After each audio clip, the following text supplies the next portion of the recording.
Chitty Chitty Bang Bang by Sir Ian Fleming. Forward.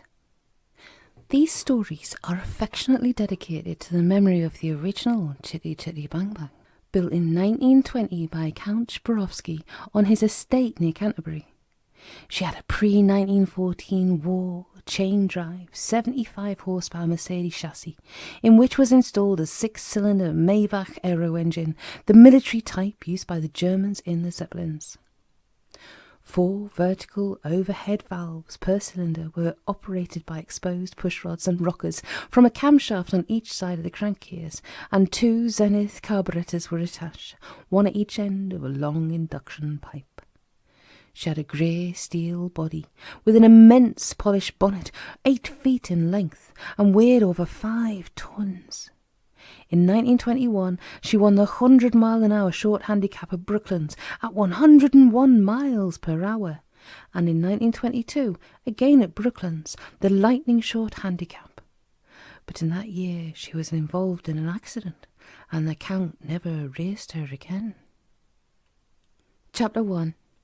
Crackpots. Most motor cars are conglomerations. This is a long word for bundles of steel and wire and rubber and plastic, and electricity and oil and petrol and water, and the toffee papers you pushed down the crack in the back seat last Sunday. Smoke comes out the back of them, and horn squawks out the front, and they have white lights like big eyes in front, and red lights behind. And that's about that. Just motor cars, tin boxes on wheels for running about in. But some motor cars, mine for instance, and perhaps yours, are different. If you get to like them and understand them, if you are kind to them and don't scratch their paint or bang their doors, if you fill them up and top them up and pump them up until they need it, if you keep them clean and polished and out of the rain and snow as much as possible, you may find, that they become almost like persons, more than just ordinary persons, magical persons. You don't believe me? All right then. You just listen to what I'm going to tell you about this car. I believe you can guess the name already. Her name, I should say. And then see if you don't agree with me. All motor cars aren't just conglomerations of machinery and fuel. Some are much, much more. Once upon a time, there was a family called Pott. There was the father, who'd been in the Royal Navy, Commander Caractus Pott. You may think that Caractus sounds quite a funny name, but in fact the original Caractus was a British chieftain who was a sort of Robin Hood in AD 48 and led an English army against Roman invaders. I expect since then there have been plenty of other Caractuses, but I don't know anything about them. And then there was the mother, Mimsy Pott, and a pair of 8-year-old twins, Jeremy, who was a black-haired boy, and Jemima, who was a golden-haired girl, and they lived in a wood beside a big lake with an island in the middle. On the other side of the lake, M20, the big motorway on the Dover Road, swept away towards the sea. So they had the best of both worlds, lovely woods for catching beetles and finding birds' eggs, with a lake for newts and tadpoles, and a fine big motor road close by, so they could go off and see the world if they wanted to. Well, almost, that is. But the truth of the matter was that they hadn't got enough money between them to buy a car. All the money they had went on necessities, food and heat and light and clothes, and all those boring things that one doesn't really notice but families have to have. There was only a little left over for birthday and Easter and Christmas presents and occasional surprise outings, the things that really matter. But the Potts were a happy family who all enjoyed their lives, and since they weren't in the least sorry for themselves, or sorry they hadn't got a motor car to go whirling about in, we needn't be sorry for them either. Now, Commander Caractus Pott was an explorer and an inventor, and that may have been the reason why the Pott family was not very rich. Exploring places and inventing things can be very exciting indeed, but it is only very seldom that in your explorations you discover a really rare butterfly or animal or insect or mineral or plant that people pay money to see, and practically never that you discover real treasure like in books, gold bars and diamonds and jewels in an old oak chest. As for inventions, much the same troubles apply. People all over the world, in America, Russia, China, Japan, let alone England and Scotland and Wales and Ireland, are inventing or trying to invent things all the time. Every kind of thing, from rockets to fly to the moon, to ways of making India rubber balls bounce higher. Everything is being invented or improved all the time by somebody somewhere, whether by teams of scientists in huge factories and laboratories, or by lonely men, sitting and just thinking in tiny workshops without many tools. Just such a solitary inventor was Commander Caractus Pott, and I am ashamed to say that because he was always dreaming of impossible inventions and adventures and explorations in the remotest parts of the earth, he was generally known in the neighbourhood as Commander Crackpot. You may think that's cheek, and so it is, but Commander Pott was a humorous man, and he knew his own shortcomings very, very well. So when he heard that was his nickname in the neighbourhood, he wasn't at all cross. He just roared with laughter and said, "I'll show 'em," and disappeared into his workshop and didn't come out for a whole day and night.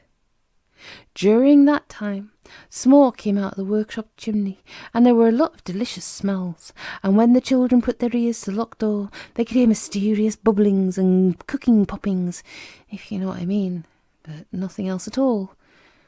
When Commander Pott came out, he was so hungry that first of all he ate 4 fried eggs and bacon and drank a huge pot of coffee. And then he asked Mimsy to call Jeremy and Jemima, who were getting in an awful mess digging out a water rat's hole in the bank of the lake. They never caught the water rat. He dug down faster than they did.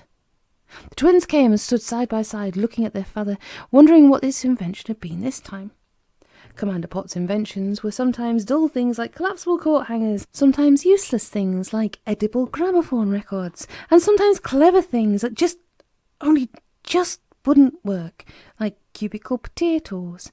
Easy to slice and pack and peel, but expensive to grow, each in its own little iron box, and so on.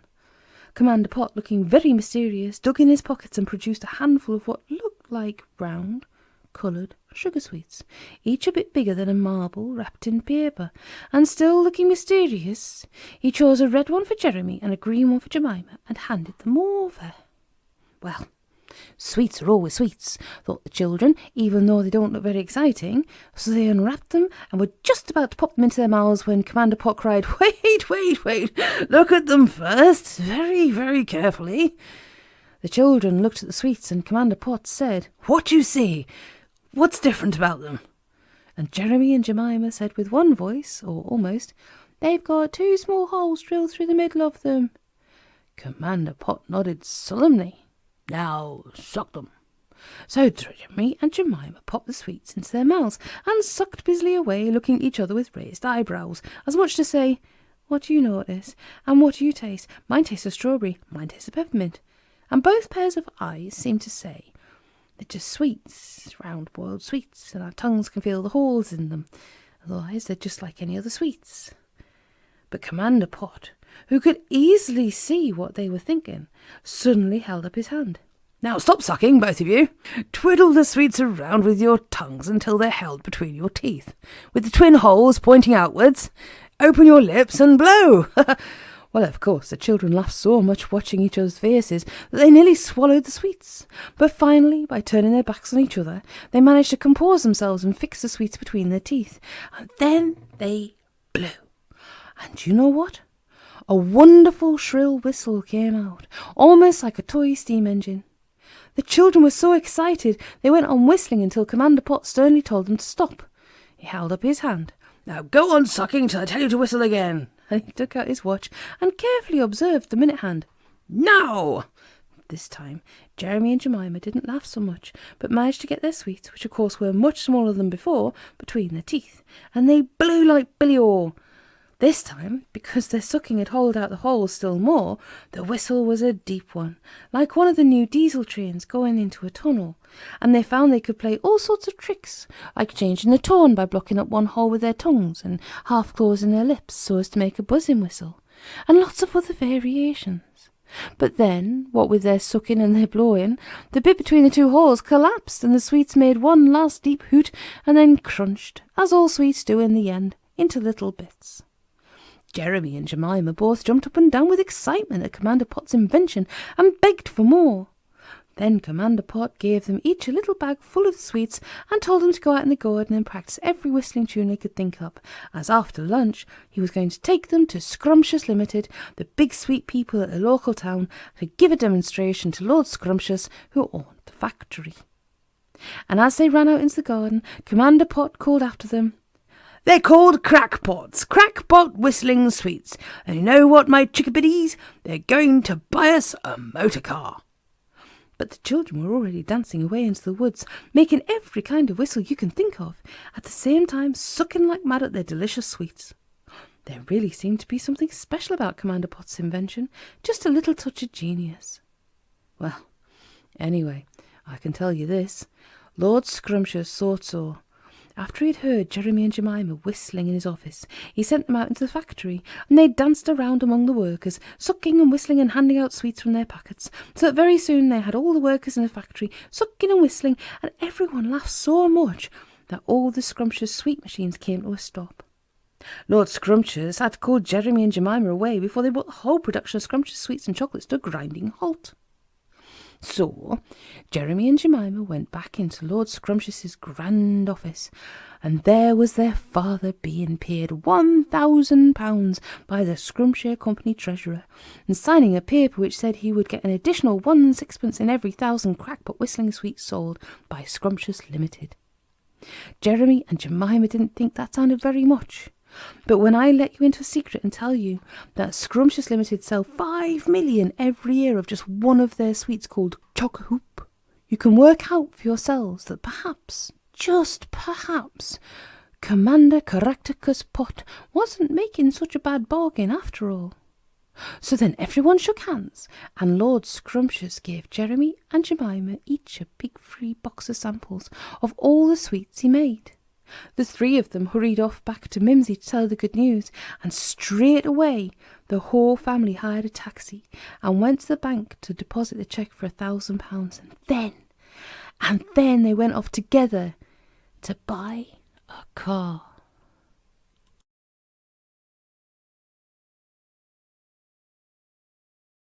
Chapter 2. Old Rusty and Mildewed. Now I don't know if you've got it into your heads yet, but the Pott family wasn't a very conventional family. That is, they were all rather out of the ordinary. Even Mimsy must have been rather an adventurous sort of a mother, or she wouldn't have married an explorer and inventor like Commander Caractus Pott RN, retired, who had, as they say, no visible means of support, meaning he was someone who doesn't do regular work that brings in regular money, but depends on occasional windfalls from lucky explorations or inventions. So when it came to buying a car, they were all determined that it shouldn't be just any car, but something a bit different from everyone else's.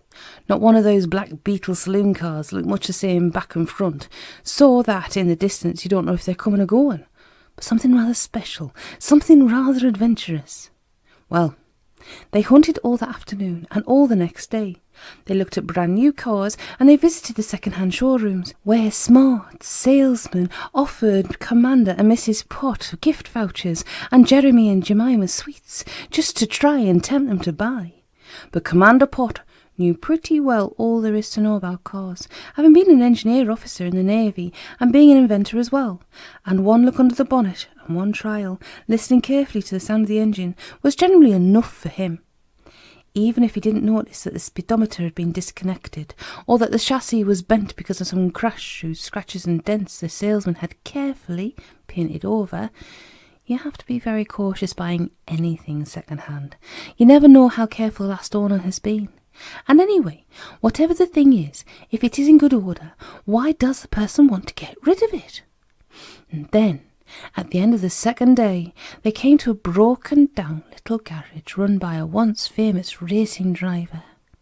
It was really only a big tin shed with a couple of grimy petrol pumps outside, and inside the concrete floor was slippery with oil, and everywhere there were bits and pieces of old cars that the garage man had been tinkering with, really, as far as one could see, just for the fun of it. But he was the sort of enthusiast Commander Pott always had a warm corner in his heart for. The two of them went on talking for a long time, while Mimsy and Jeremy and Jemima, who were pretty tired by then, grew more and more impatient.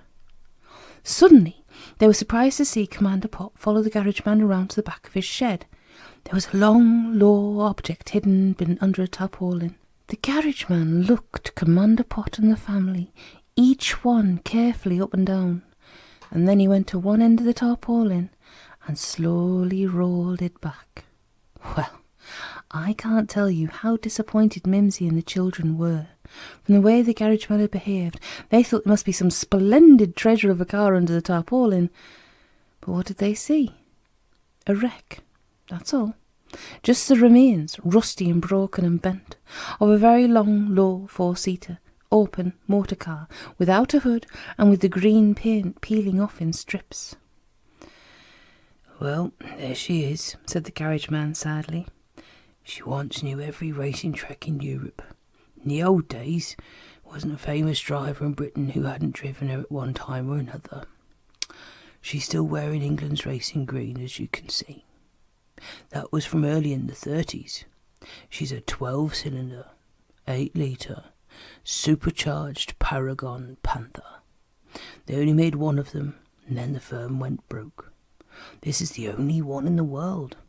Doesn't look much, does she? I'm afraid she's due for the scrap heap. Can't afford to go on giving her living space. They're coming to tow her away next week, as a matter of fact. Take her to the dump. Pick her up in a big grab and dropper between one of those giant hydraulic presses. One crunch and it just squashes them into a sort of square metal biscuit. Then she'll go to a smelting works to be melted down just for the raw metal. Seems a shame, doesn't it? You can almost see from her eyes, those big martial racing headlights, that she knows what's in store for her. But there it is.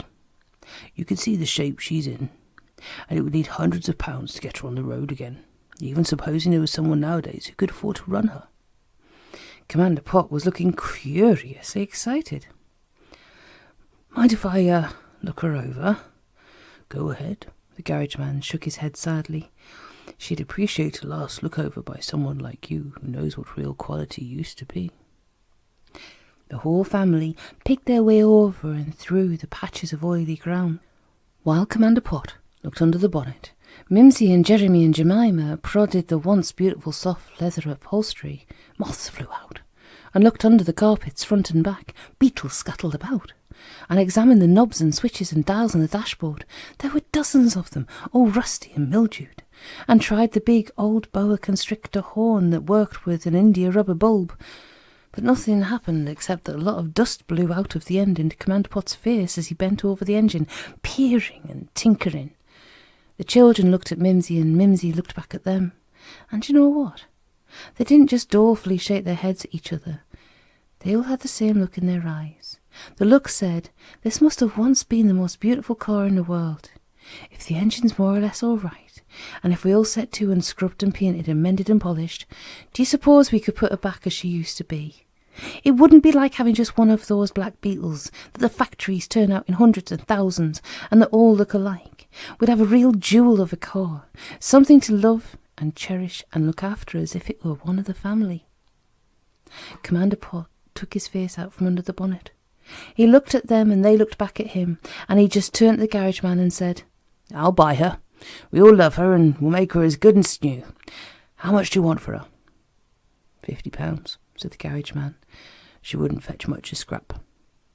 Commander Pott counted out the notes there and then, and said, "Thank you, and will you please have her towed along to my workshop just as soon as you can?"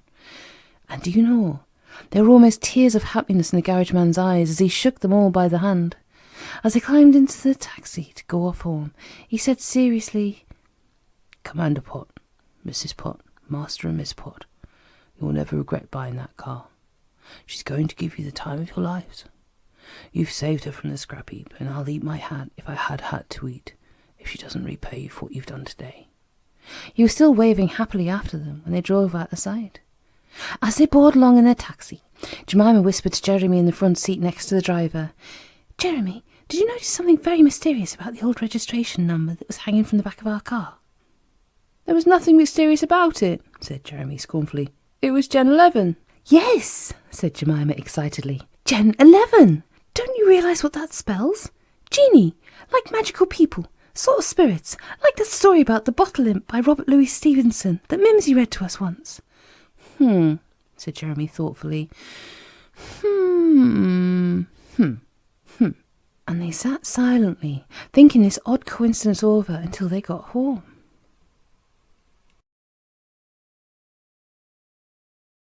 Chapter 3. The most beautiful car in the world. Well, the next day, Jeremy and Jemima had to go off to boarding school, so they never saw the arrival of the new car, or rather, of the ruins of it, as it came bumping and crashing down the lane behind the breakdown lorry. But Mimsy wrote and told them of how it disappeared at once into Commander Pott's workshop, and how their father then locked himself inside with it, and only emerged to eat and sleep. For 3 months, the whole of the summer term, Commander Pott worked and worked secretly on the wreck of the old Paragon, and Mimsy said that much smoke came out of the chimney, and often light shone all night through the windows, and mysterious packages arrived from engineering factories all over England and disappeared into the workshop through the locked doors. Mimsy wrote that their father went through periods of gloom and impatience and frenzy and triumph and dejection and delight and unhappiness and nightmares and loss of appetite, but that gradually, with the passing weeks, he became calmer and happier until, as the holidays came nearer, he was smiling and rubbing his hands. Then at last came the great day when they fetched Jeremy and Jemima from school, and the whole family assembled outside the workshop, while Commander Pott solemnly unlocked the doors, and they all trooped in to where the 12-cylinder, 8-litre supercharged Paragon Panther stood under the bright lights.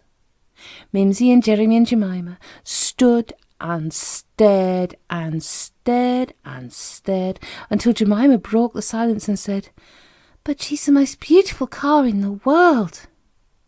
Mimsy and Jeremy just nodded their agreement and looked at the Paragon with round and shining eyes.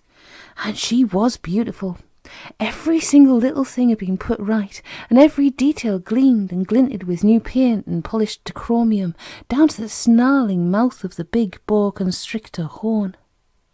Slowly they walked around her and examined her inch by inch, from the rows and rows of gleaming knobs on the dashboard to the brand new dark red leather upholstery, from the cream-coloured collapsible roof to the fine new tyres, from the glistening silver of the huge exhaust pipes snaking away from holes in the bright green bonnet to the glittering number plates that said Gen 11.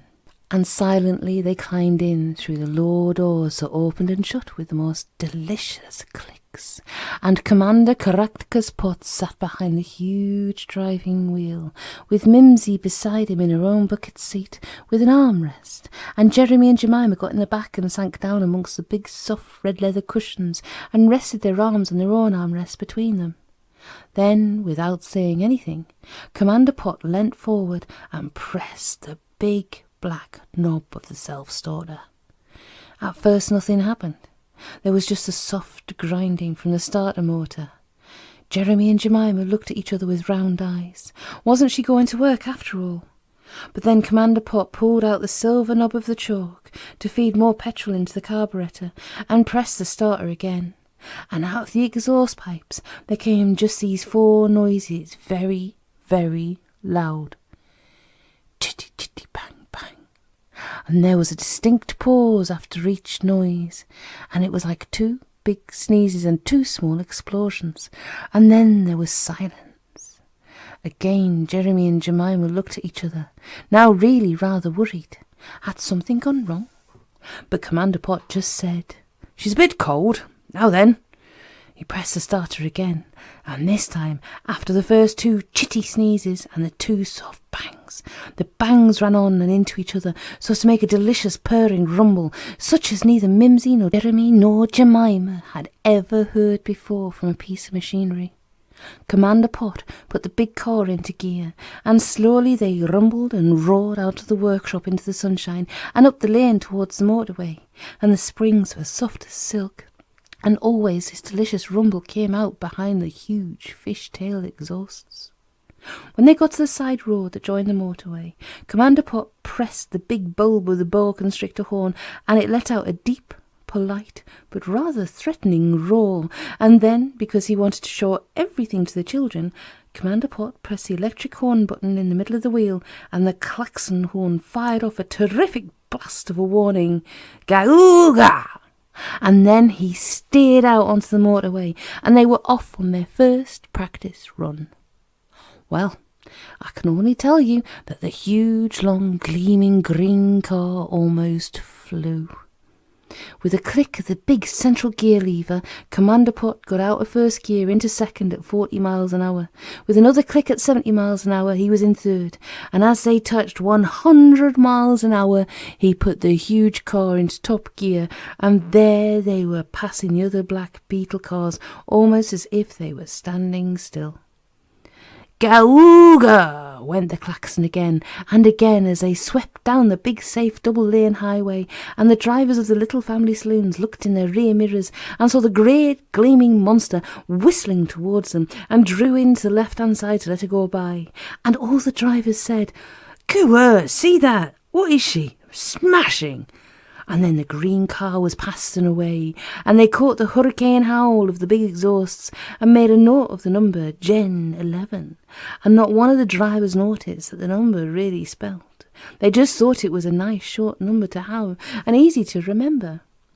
So Chitty Chitty Bang Bang came to the end of the motorway, and Commander Pott carefully swung the big car into the other lane and roared off back towards home. And Jeremy and Jemima clutched their armrests with excitement and looked over that glittering dashboard and watched the needle of the speedometer creep back up to 100 and stay there until they came to the turning off for home. And Commander Pott clamped on the powerful hydraulic brakes until the car was only creeping along, and they turned off the motorway and bumped back down their narrow lane and back in under the bright lights of the workshop. And when Commander Pott switched off the engine, it gave one last chitty chitty and let out a deep sigh of contentment and was silent. They all climbed out, and Commander Pott turned to them with a gleam of triumph in his eye. "Well, what do you think of her?" And Mimsy said, "Terrific!" And Jeremy said, "Smashing!" And Jemima said, "Adorable!" And Commander Caractus Pott said mysteriously, "Well, that's good, but I'm warning you, there's something odd about this car. I've put all I know into her, every invention and improvement I could think of, and quite a lot of the £1,000 we got from the scrumptious people. But there's more to it than that. She's got some ideas of her own." "How do you mean?" they chorused. "Well," said Commander Pott carefully, "I can't exactly say, but sometimes in the morning, when I come back to get to work again, I'd find that certain modifications, certain changes had, so to speak, taken place all by themselves during the night, when I wasn't there. Certain, what shall I say, rather revolutionary and extraordinary adaptations. I can't say more than that, and I haven't really got to the bottom of it all, but I suspect that this motor car has thought out, all by herself, certain improvements, certain very extraordinary mechanical devices, just as if she had a mind of her own, just as if she were grateful to us for saving her life, so to speak, and wanted to repay all the loving care we've given her. And there's another thing. You see all those rows and rows of knobs and buttons and levers and little lights on the dashboard? Well, to tell you the truth, I just haven't been able to discover what they're all for. I know the obvious ones, of course, but there are some of those gadgets that seem to be secret gadgets. We'll find out what they're for in time, I suppose, but for now I'll admit there are quite a lot of them that have got me really puzzled. She just won't let me find out." "What do you mean?" asked Jemima excitedly. "Is it a she?" "Well," said Commander Pott, "that's how I've come to call her. It's funny, but all bits of machinery that people love are made into females. All ships are she, racing drivers call their cars she. Same thing with aeroplanes.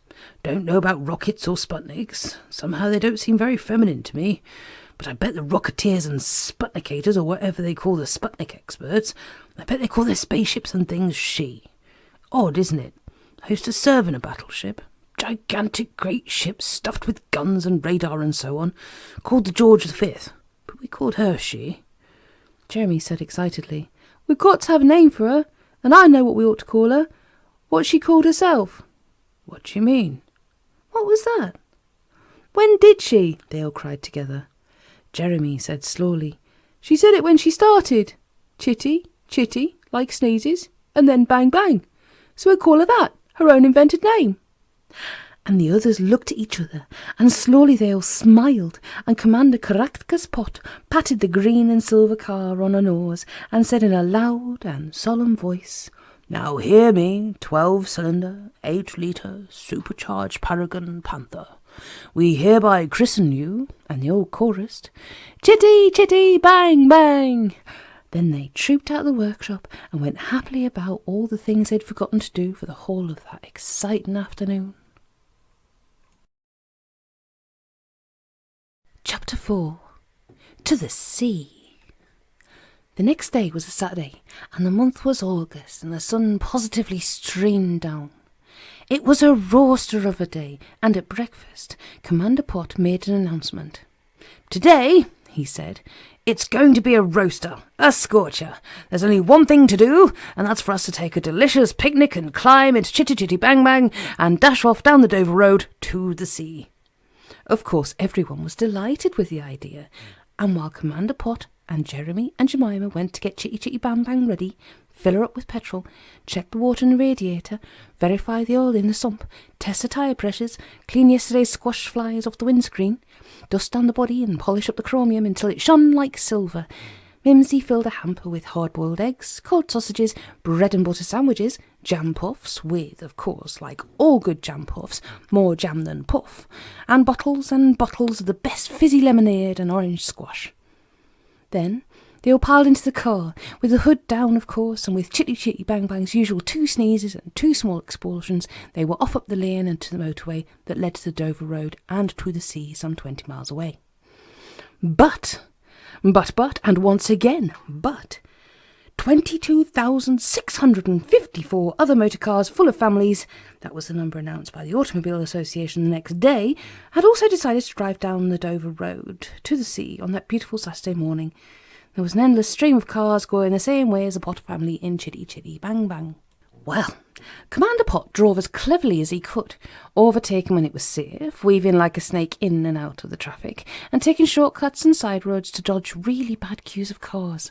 But they made terribly slow progress, in spite of much polite mooing of the boa constrictor horn, and, I'm sorry to say, an occasional furious "Gah-oo-gah" on the klaxon when some booby in a black beetle insisted on hogging it down the middle of the road and not leaving enough room for Chitty Chitty Bang Bang to get by. As for doing 100 miles an hour, there just wasn't any question of it, and they crawled along at a miserable 20. All of them, Commander Pott, Mimsy, Jeremy and Jemima, were getting more and more hot and impatient, and even Chitty Chitty Bang Bang began steaming angrily out of the top of her radiator, on which, and I'd forgotten to tell you this, there was a silver mascot of a small aeroplane whose propeller went round and round in the wind, faster or slower according to their speed. And, although they couldn't see them, Chitty Chitty Bang Bang's big headlamp eyes, that had been so gleaming with happiness and enthusiasm ever since the day before, began to get angrier and more impatient, so that the people who gazed in admiration at her through the back windows of their car became more and more nervous of this gleaming green monster behind them, beginning to look as if she wanted to eat up, with the silver jaws of her radiator, all the line upon line of black beetle cars that were getting in her way and keeping her family from their picnic by the sea. But all the same, they were making steady, though very slow progress, until, outside Canterbury, they came upon a solid jam of cars that must have reached for at least a mile. And there they were, stuck at the back of the queue.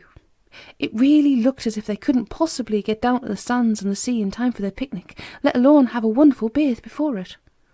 Suddenly, Commander Pott happened to glance at the dashboard. Over on the left, opposite Mimsy, and he said excitedly, "I say, all of you, look at that!" Mimsy looked, and Jeremy and Jemima peered over the back of the seat, and amongst all the knobs and instruments, a light on top of a small knob was flashing pale pink, and it was showing a word, and the word said, "Pull." "Good heavens," said Commander Pott. "I wonder what that knob was for. But it's one of the ones I haven't had time to tinker with. What can it be for?" "Look," cried Mimsy, "the light's turning red." And sure enough it was. And now another word was showing. And do you know what the other word said? It said, idiot! So now the angry red knob read, pull, idiot! And Commander Pott laughed out loud and said, well, I never! That's pretty good cheek. Here's Chitty Chitty Bang Bang taking control and calling me an idiot into the bargain. Oh well, here goes. And he reached over and pulled down the little silver lever. The children, in fact the whole family, sat on the tips of their behinds, if you can see what I mean, and waited excitedly to see what would happen. A kind of soft humming noise began. It seemed to come from all over the car, from the front axle and from the back axle and from underneath the bonnet. And then the most extraordinary transmogrifications, which is just a long word for changes, began to occur. The big front mudguards swivelled outwards, so they stuck out like wings, sharply swept back, and the smaller back mudguards did the same. It was lucky the road was wide and there was single-lane traffic, or a neighbouring car or a telegraph pole might have been sliced in half by the sharp green wings. The wings locked into position with a click, and at the same time, though the family couldn't see it from behind, the big radiator grille slid open like a sliding door, and the big propeller of the fan belt, together with the flywheel underneath that runs the petrol pump and the electric generator, slowly slid forward until they were sticking right out in front of the bonnet of the car. And then, on the dashboard, beside another little lever, a green light started to blink, and this light said, pull down! And Commander Pott, rather nervously but this time obediently, reached over and gingerly pulled the lever very, very slowly down. And then, what do you think happened? Yep, you're right, absolutely right. The wings slowly tilted, and as Commander Pott, at last realising what Chitty Chitty Bang Bang was up to, pressed down the accelerator pedal, the big green car, which was now what I might call an aero car, tilted up her shining green and silver nose and took off. Yes, she took off like an aeroplane and soared up over the car in front, just missing her roof, and roared away over the long line of stationary cars in the queue, while all the people stared out of their car windows in absolute astonishment, and Commander Pott called out, hang on everyone, for heaven's sake, hang on! Mimsy and Jeremy and Jemima clutched the armrest beside them and just sat, stiff with excitement and with their eyes and their mouths wide open, thinking, heavens above, what is going to happen next? Well, what happened next was that there came a shrill whine of machinery and a thump-thump, thump-thump from under the car, and automatically the four wheels retracted up into the bodywork, so as to be out of the way and let the aerocar go faster without the wind resistance of the wheels to slow her down. Commander Pott sat gripping the wheel and chuckling with excitement and delight. I told you so, he shouted against the roar of the wind. She's got ideas of her own. She's a magical car. Don't worry, she'll look after us. He carefully turned the wheel to see what would happen, and sure enough, the bonnet of the car followed what he did, and after curving about a bit to get the feel of the steering, Commander Pott made straight for the tall tower of Canterbury Cathedral in the distance, soaring over the long line of cars in which poor people were roasting in the sunshine and sniffing up the disgusting petrol fumes of the car in front. Gradually, as they got confidence, Mimsy and Jeremy and Jemima sat back more comfortably in their seats, and Jemima's golden hair streamed out in the wind like a golden flag behind the car, and Jeremy's black mop blew about like a bird's nest in a hurricane. Over the solid line of cars they flew, altitude 500 feet, airspeed 100 miles an hour, engine temperature 120 degrees, outside temperature 70 degrees, revolutions of propeller 3,000 per minute, visibility 5 miles, over the river that runs through Canterbury down to the coast, over the houses and over the fields where the cows and the horses and the sheep stampeded about at the roaring noises of this great, big, green dragon they had never seen before, and the shadow of Chitty Chitty Bang Bang chased them over the ground. Chapter 5. A new member of the family.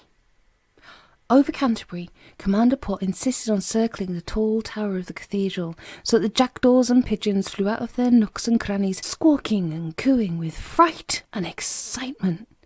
And then they headed on over the trees and woods, taking a shortcut away from the crowded Dover Road, towards the distant majesty of Dover Castle, with its Union Jack flying from the topmost tower. And of course, at that speed, in minutes they were over the castle, and again Commander Pott insisted on circling round it, so that the family, and Chitty Chitty Bang Bang for the matter of that, could take a good look, and all the soldiers drilling on the square inside the castle walls looked up, much to the rage of their sergeant major, and the sentries too. And between you and me, I think Chitty Chitty Bang Bang was lucky to get away without being shot at by the soldiers, because after all, she had no proper aircraft markings, only her Gen 2 registration plates, and for all the soldiers knew, she might have been some new kind of foreign aeroplane come to attack the castle, or even a flying bomb, which was really quite what she looked like. But all went well, and they flew on up over the coast looking for a place to land to have their picnic beside the sparkling blue sea. But everywhere, St. Margaret's Bay, Walmer, Deal, Sandwich, Ramsgate, all the beaches were crowded with families who had the same idea as the Pott family, and Chitty Chitty Bang Bang's passengers became more and more gloomy as they saw the beautiful sands with their bathers and paddlers and shrimpers, and the rock pools that were certainly crawling with exciting crabs and eels and valuable shells, all crowded with rival holiday makers. They all longed for a bathe and to unpack the bulging picnic basket full of Mimsy's delicious goodies. Then a curious thing happened. The steering wheel actually twisted in Commander Pott's hands, as if Chitty Chitty Bang Bang realised her disappointment and was taking control herself. And do you know what? Chitty Chitty Bang Bang turned away from the coast and soared away over the English Channel, straight out to sea. The family held their breath with excitement, and Commander Pott wrestled with the wheel and began to look rather nervous. But then the green light started to blink on the dashboard, and now instead of saying pull down, as it had said before, it said push up, and gently Commander Pott pushed up the little silver lever, and gently Chitty Chitty Bang Bang began to lose height and plane softly downwards. "Heavens!" cried Mimsy. "She's going to drop us in the sea. Now we really are in a mess. Get ready to swim, everyone. The cushions will float. Each one hang on to a cushion. The Deal lifeboat will see us, and if we keep afloat, we'll be all right." "Don't worry, Mimsy, darling," shouted Commander Pott against the roar of the wind. "It'll be all right. I think I know what Chitty Chitty Bang Bang has got in mind. Look, that's what we're heading for. Those are the Goodwins sands, acres of beautiful sand that get uncovered during a low tide like this. Why, in summer they even have a football match on the sands. Dover and Deal play each other and get the game over before the tide comes in. Then they row away in boats, and there's the famous South Goodwin lightship. It's got one of the loudest foghorns in the world and a great revolving light to warn ships away. See the masts of the sunken wrecks sticking up all along the edge of the sands? Probably more ships have been sunk on those sands from Roman times than on any other dangerous rock or reef or sands or shoals in the world. All through the ages, it's been a regular graveyard for ships." "Any chance of finding treasure?" asked Jeremy excitedly. "I'm afraid it's not a hope," said Commander Pott sadly. "Whenever there's a shipwreck on the Goodwins, particularly on dark or foggy nights, when of course most of the wrecks happen, wreck burglars, they have been known as wreckers since olden times, swarm out from the coast in their sailing boats. They don't use motorboats so as to be silent as possible and not warn the men on the lightship who might otherwise radio for a Royal Navy cutter or MTB to come out from Dover and arrest the wreckers and put a guard on board the wreck. These wreckers come slipping softly out and steal everything they can find. They just simply strip the wrecked ship of all its cargo and everything movable and then silently steal away before dawn. So then, when the official salvage craft and tugs put out from Dover in the morning to save what they can and perhaps even try and pull the ship off the sands, they find an empty house, so to speak. The wreckers and the sea burglars have stripped her as clean as a plucked chicken. And of course, when the police go hunting along the coast for the wreckers, no one knows anything about it. There isn't a sign of the loot because it's all been rushed off inland to hideouts by the wreckers' lorries that have been pulled up secretly. That's just how it goes. Just the same as in the bad old days when the wreckers used to shift buoys and warning lights at night to guide ships onto the shoals and rocks. That was centuries ago, but the rascals are still at it. Dangerous work, of course, putting out from the coast on a sloop or a cutter in a thick fog or a storm. But these wreck burglars are tough, bad men, and they're ready to take a chance in exchange for a fat cargo of fine meat and butter from Denmark, or radios and television sets from Germany, or even sometimes bars of gold being shipped over to an English bank. While Commander Pott had been telling these exciting things, Chitty Chitty Bang Bang had been planing gently down towards the big expanse of beautiful golden sand, lapped by the soft blue ripples of the English Channel, and fringed by the masts and the half-sunken hulls of the wrecks that show up at low tide. The crew of the bright, red-painted lightship came up on deck and waved excitedly to them as they soared low overhead, and then, as the green light on the dashboard went on winking, and Commander Pott gently took his foot off the accelerator, the wheels automatically lowered themselves into position again, and they came into land on the hard, flat, golden surface. The aerocar ran a little way on the sand, and then, as Commander Pott put on the brakes, Chitty Chitty Bang Bang came to a gentle stop at the edge of the sea. At once, the red light on the dashboard showed again, and now it said, "Push up." No idiot this time. Commander Pott pushed up the little silver lever, and there came the same low hum as the front and back wings slowly folded back to become mudguards again, and the big propeller and generator out front slipped back until the two halves of the radiator closed over them. Chitty Chitty Bang Bang gave a last two big sneezes and two soft bangs. Then Commander Pott switched off the engine, and there was a perfectly good, gleaming green car sitting quietly on the huge sandbank in the middle of the sea. The whole family let out a big "whoosh" of relief and excitement and piled out of the magical car onto the warm sand. Then, even before they got into their bathing things and began exploring, all the family, of one accord, went up and patted Chitty Chitty Bang Bang's warm silver bonnet, just as if she'd been alive, and they all said, "Thank you, dear Chitty Chitty Bang Bang, you're a real marvel." And do you know, Chitty Chitty Bang Bang seemed to let out a long sort of metallic sigh of contentment, which I expect was really only a little steam escaping from the hot radiator. And her big gleaming headlight seemed to dip slightly in modesty and shyness, just as Jemima's eyes do when she's complimented on doing particularly well in her lessons, or her dancing class, or at singing a song, or Jeremy's when he wins a prize for lessons or games. Then the whole family made a dash to change into their bathing things, and after they all had swum about like dolphins and clambered about among the wrecks, where Jeremy found some quite interesting bits of machinery, and Jemima discovered an old compass that Commander Pott said he could easily clean up and repair, they sat down around Minsy's hamper in the middle of the sands, and between them they ate up every single hard-boiled egg, every single cold sausage, and every single strawberry jam puff. Then, happy and contented, they all lay down in the sunshine, and drowsy and full of good things, and really quite exhausted with all the excitements of the day, one by one they dozed off for a little rest before doing some more swimming and hunting for treasures. But, no one noticed that the tide was creeping in over the sands. No one noticed that the masts of the wrecks were getting lower in the water. No one heard the gluck, gluck, gluck as the sea quietly, softly flowed into the half-sunken hulls of the wrecked ships.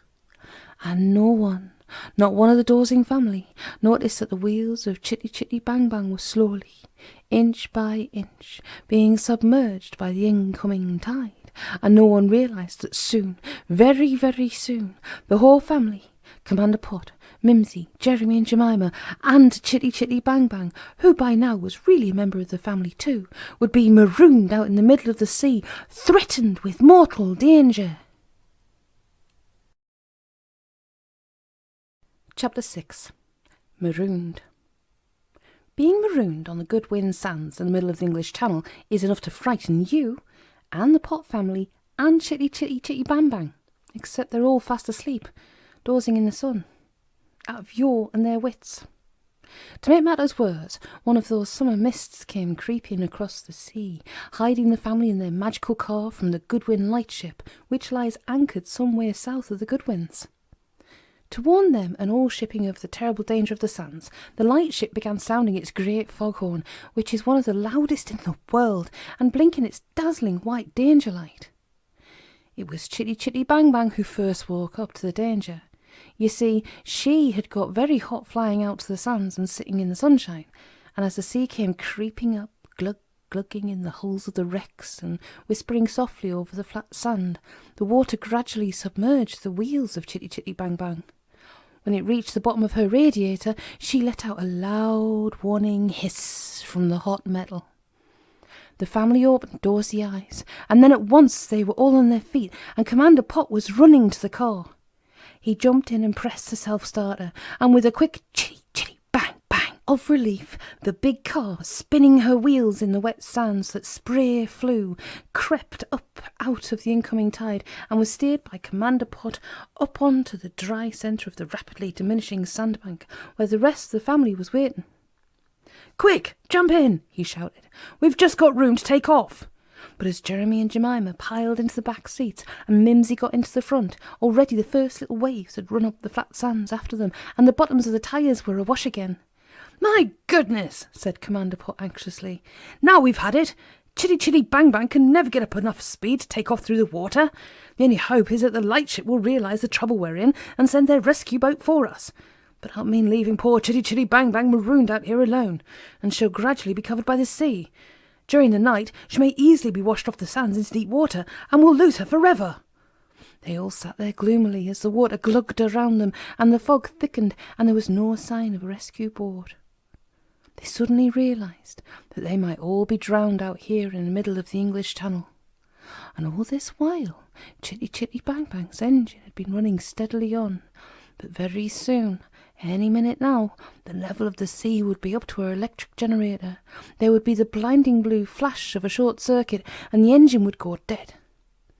Suddenly, amongst the many dials and buttons and levers on the dashboard, a violet light began to blink urgently, showing the words, "Turn the knob." And quickly, although Commander Pott didn't know the secret of every one of the row upon row of gadgets on the dashboard, he turned the knob under the violet light, and from underneath the car there came the soft grinding of cogwheels and a curious lifting and shifting of the chassis, so that the whole family peered out over the sides to see what was happening. And you know what? I bet you can't guess. All four wheels, pointing fore and aft as all car wheels do, had turned and now flattened out like a hovercraft. Being an inventor, Commander Pott realised that what this meant and what the result would be, so he pressed slowly on the accelerator, and just as the waves came up level with the floorboards, all four wheels began to turn like propellers. There was a jerk, and Chitty Chitty Bang Bang began to move through the water, just like a motorboat, with the four wheels whizzing round and round, propelling her forward. Well, that was all very fine, but she was a very heavy car with four people in her, and the only way to keep from sinking was to go so fast they were almost skimming over the surface. So Commander Pott trod the accelerator into the floorboards. There was a great whirl of spray from the four wheels, and Chitty Chitty Bang Bang fairly sped across the surface of the sea, kicking up a big bow wave like a speedboat. Commander Pott had quite a tricky time dodging the masts of the sunken wrecks on the Goodwins sands, weaving in and out of the tall, rusty iron spikes, as if they were involved in some kind of watery maze, but a dangerous one. Because if Commander Pott hadn't whirled the wheel this way and that, they would have ended up just as another Goodwin wreck. The fog swirled around them. The foghorn from the lightship gave its huge double hoot every 2 minutes, and it really was pretty dangerous and spooky. To tell the truth, Mimsy and Jeremy and Jemima held their breath and clutched tight to the armrests, expecting any moment to hear a grinding crash and find themselves swimming for dear life. But somehow, Commander Pott and Chitty Chitty Bang Bang between them managed to dodge all the obstacles, and soon they were in the clear water and swooshing along through the fog. They had all let out a great poof of relief when Jeremy, who'd got a good bump of locality, said, "But Daddy, are we pointing the wrong way? There's the hoot of the Goodwin lightship foghorn coming from down on the right. Oughtn't we to sail towards her and then on past her towards Dover?" Commander Pott said sternly, "You mustn't say down on the right. We're all sailors now. You must say to starboard. That's naval language for right. And at sea, left is port." He twirled the wheel to the left so that Chitty Chitty Bang Bang swirled to the left. "Now we're going to port." He turned the wheel to the right. "Now we're going to starboard. Quite easy to remember. Port and left, both have fewer letters in them than right and starboard. Got it?" "Well, yes," said Jeremy. "That sounds easy. But still, Daddy, whichever way you're going, to port or starboard, I bet you're going the wrong way. Away from England, I mean." At this, Commander Caractus Pott put on his secret face, the face he wore around Christmas time when Jeremy and Jemima asked if they were going to get what they asked Father Christmas for, and the face he put on when, for instance, he was preparing the Easter egg hunt. All of them, Mimsy and Jeremy and Jemima, recognised their father's secret face and waited excitedly for what was to come as Chitty Chitty Bang Bang sped on through the fog, throwing up fountains of spray from her whirling wheels, while the sound of the Goodwin lightship's foghorn got farther and farther away. "Well," said Commander Pott in his surprise voice, he also had a particular voice for springing surprises with, "it's the holidays, isn't it?" "Yes," they chorused. "So we'd all like a holiday adventure, right?" "Yes," they said breathlessly. "Well," said Commander Pott, "Chitty Chitty Bang Bang is going like smoke. The channel's as flat as a mill pond, we've got plenty of petrol, and the oil pressure's fine. The engine temperature's all right, and the fog will lift the farther we get away from land. It can't be more than about 25 miles now to the other side of the channel. We're doing about 30 knots, and a naval knot is 1.15 miles per hour, which gives a speed of about 35 miles per hour. So the whole trip should take less than an hour. And as it's only just 5 o'clock now," he paused for breath, "and as we've never been abroad, I thought it'd be rather fun to go to France. Ha ha!" "Good heavens," said Mimsy. "Gosh," said Jemima. "My hat," said Jeremy. And for a moment they all sat thinking about this colossal adventure. And then Mimsy said, "But we haven't got any passports." And Jeremy said, "But don't they have different money in France? Francs, they're called. What about francs?" And Jemima said, "What about the language? I've only learnt oui, which means yes, and non, which means no. That's not going to get me very far." Commander Pott said firmly, "That's no way to treat adventures. Never say no to adventures. Always say yes. Otherwise you'll lead a very dull life. Now then, passports. We'll make for Calais, which is dead ahead, and go to the British consul, who represents all English people, from the Queen down, and we'll get provisional passports. Money, we've got pounds, and we'll change them into francs. Language, well, Mimsy and I both talk French a bit, and if we can't make ourselves understood, we'll find someone who talks English. More people in the world talk English than any other language, and we'll soon find someone. Right? Then that's settled. Chitty Chitty Bang Bang's going to take us right across the English Channel to France. Now then, we'll turn on the radio and get the weather report for ships, and we'll steer a bit more towards the north, as there's quite a current running down the channel, and we don't want to be swept along with it, and suddenly find ourselves in Portugal, or even in Africa." He chuckled. "Do we?" And all together, and very loud and definitely, they said, "No, we don't!" So Commander Pott fiddled with the dials on the radio, and out came the familiar voice they had never bothered to listen to before. But now it was very important indeed. It said, "And this is the shipping forecast. North Sea and English Channel, dead calm. Patches of fog near the English coast. Further outlook, unchanged." Commander Pott switched off the radio. "Well, that's all right, but now we've got to keep our eyes and ears open. The English Channel's always crowded with shipping sailing up and down from London, which is the biggest port in the world, and from Belgium and Holland and Denmark and Sweden and Norway, even from Russia, on its way to and from Africa and India and America, and even as far away as China and Japan. Ships of every nationality use the English Channel, and we'd better watch out or we run down. Yes." And even as he spoke, they heard the giant beat of the engine of a big ship approaching, and Commander Pott quickly sounded the klaxon as a foghorn, and it said, "Gauga! Gauga!" to warn the big ship. Back out of the fog came a series of huge maws, just like the noise a vast iron cow might make, and through the fog, coming straight at them, were the bows of a gigantic white liner. Well, all I can say is that she missed them by a cat's whisker, and they had just had a glimpse of lines of passengers 100 feet above them, staring down in astonishment at the sight of a green motor car using its wheels as sideways like propellers in the middle of the English Channel. Then the huge stern disappeared into the fog, leaving them pitching and tossing in the choppy wake. "Phew!" they all said, more or less together. "That was a narrow squeak."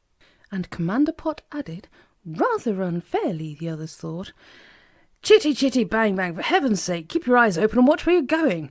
This gave him an idea, and he switched the fog lights on and kept on making frequent gaugas on the klaxon. Well, they heard many more ships passing in both directions, up and down channel, and once the periscope of a submarine came shooting up out of the depths to have a look at them, and then quickly slid down underwater again. They imagined word being passed around among the 80 or 90 men of the crew. Yes, big submarines carry as many crew as that. "Stone the crows, there's a perishing motor car overhead." And then suddenly the fog cleared and they were out in the sunshine with the big white cliffs of France showing up on the horizon. And they all let out a cheer that quite surprised the crew of a Dutch schuit, a kind of small barge you see a lot in the channel, though when it's at home it pronounces itself scoot, that happened to be passing. The Dutch crew let out a big hurrah too as they gazed in amazement at Chitty Chitty Bang Bang whizzing across the surface of the calm sea. They sped happily on, getting nearer to France, and Commander Pott said it was now time to steer north so that they could arrive in the harbour of Calais. But this was easier said than done. The strong current kept drifting them southwards, and every time Commander Pott turned the wheel to steer north, Chitty Chitty Bang Bang had to slow down because her wheels couldn't go round and round like propellers and change direction at the same time. Commander Pott, and in fact all of them, began to get quite worried because there was no doubt they were going to land on the shingle at the base of the gigantic French chalk cliffs that are just as high and steep as the ones on the English shores near Dover.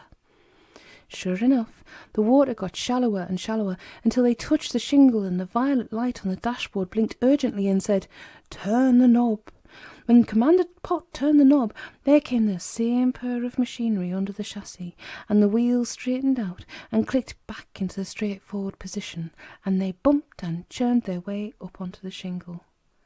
Of course, everyone was very glad to be on dry land again, but nothing could alter the fact that they were stuck at the bottom of giant cliffs that soared up above them towards the sky, and the tide was still coming in, and it was 6:30, and there could only be about 3 more hours of daylight. It really looked as if the whole family and Chitty Chitty Bang Bang were on the most dreadful and dangerous situation.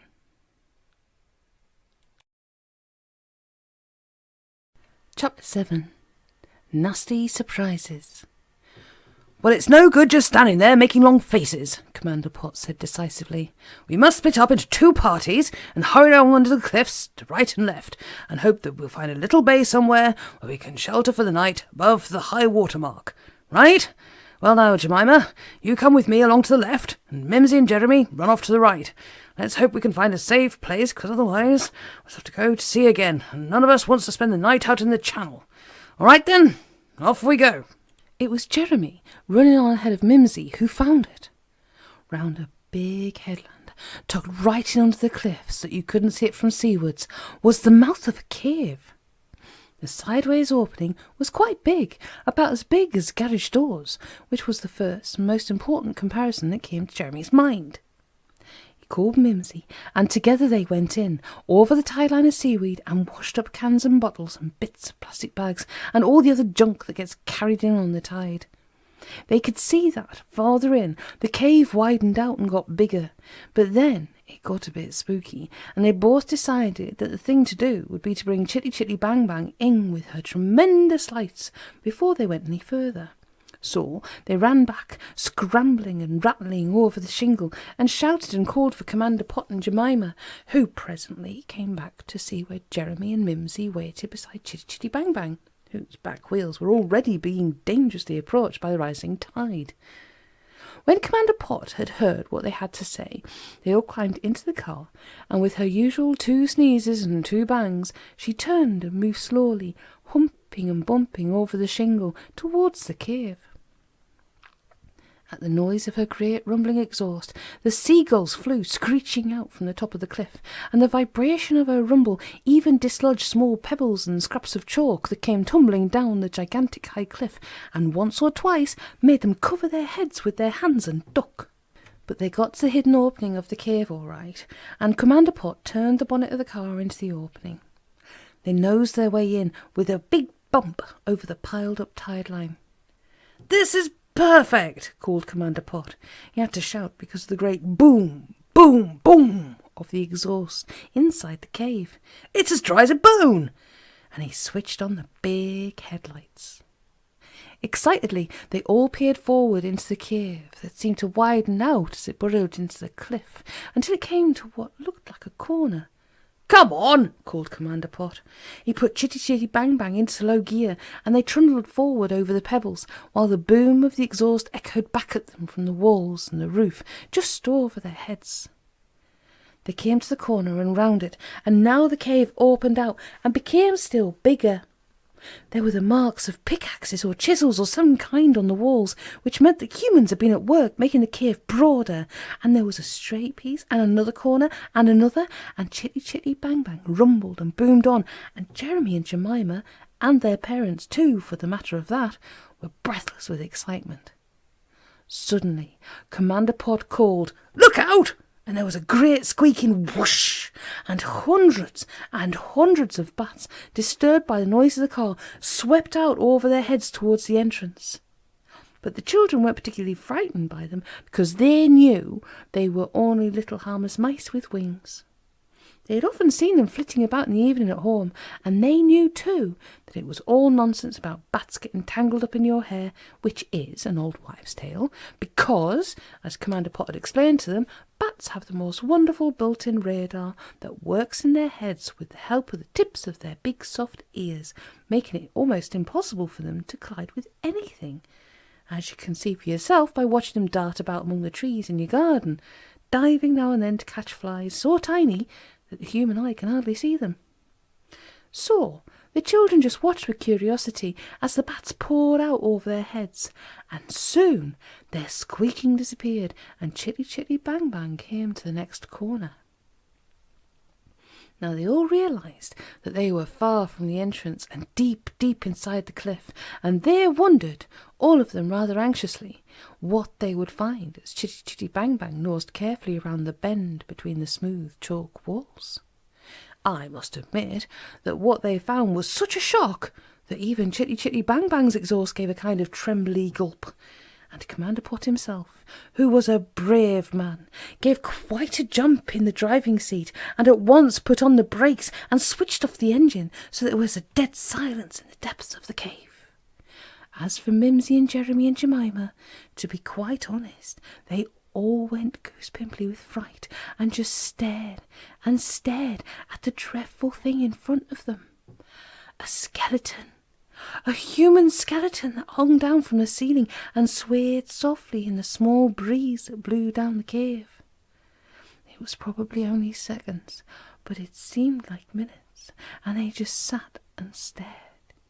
And the empty eye holes in the skull stared back at them, and Chitty Chitty Bang Bang's big lights showed up each separate bone and the rope that hung down from the roof of the cave and was tied tightly round the skeleton's neck. Commander Pott spoke first, and it was good to hear his strong human voice. "This is ridiculous," he said scornfully. "It's nothing but a scarecrow. There are secrets in this cave, and someone wants to keep them secret and frighten people away. I vote for going on. What do you all say?" Mimsy said doubtfully, "If you think it's all right, darling." And Jemima said, in a rather trembly voice, "After all, it's only a lot of old bones." And Jeremy said, pretending to forget all about the skeleton, "It'd be an awful bore to have to reverse the whole way back again. Besides, it'd be jolly exciting to find out the secret of the cave." And Commander Pott said, "That's the spirit," which wasn't a very good choice of words with the ghostly skeleton swaying there in front of them. "Now, we'll just have to push against his knees, so don't be worried by his feet dragging across the car." And Commander Pott started the engine and moved slowly forward. As you can imagine, it wasn't very pleasant pushing against the dangling skeleton, feeling his feet scraping over the bonnet of the car, and up over the windscreen, and flopping down almost into Mimsy's lap, and then over the front seat, and scraping between Jeremy and Jemima. But they squashed up against the sides of the seats to avoid being touched by the bony toes, and with the last rattle on the boot, they had left the skeleton behind. Only the silly Jeremy and Jemima would look back, and I must admit they both gave quite a gasp to see the back of the skeleton swaying to and fro, and all lit up by the red tail lights of Chitty Chitty Bang Bang. Then it really did look at its very spookiest, and they quickly swivelled round and gazed firmly ahead. Now there was no more shingle on the floor, but just beaten down earth, and there was quite a slope upwards as the cave wound on and on. But you can imagine that the whole family was absolutely agog to discover where the cave led to and what they were going to see round each bend. Suddenly, Commander Pott seemed to listen carefully, and again he stopped the car and switched off the engine.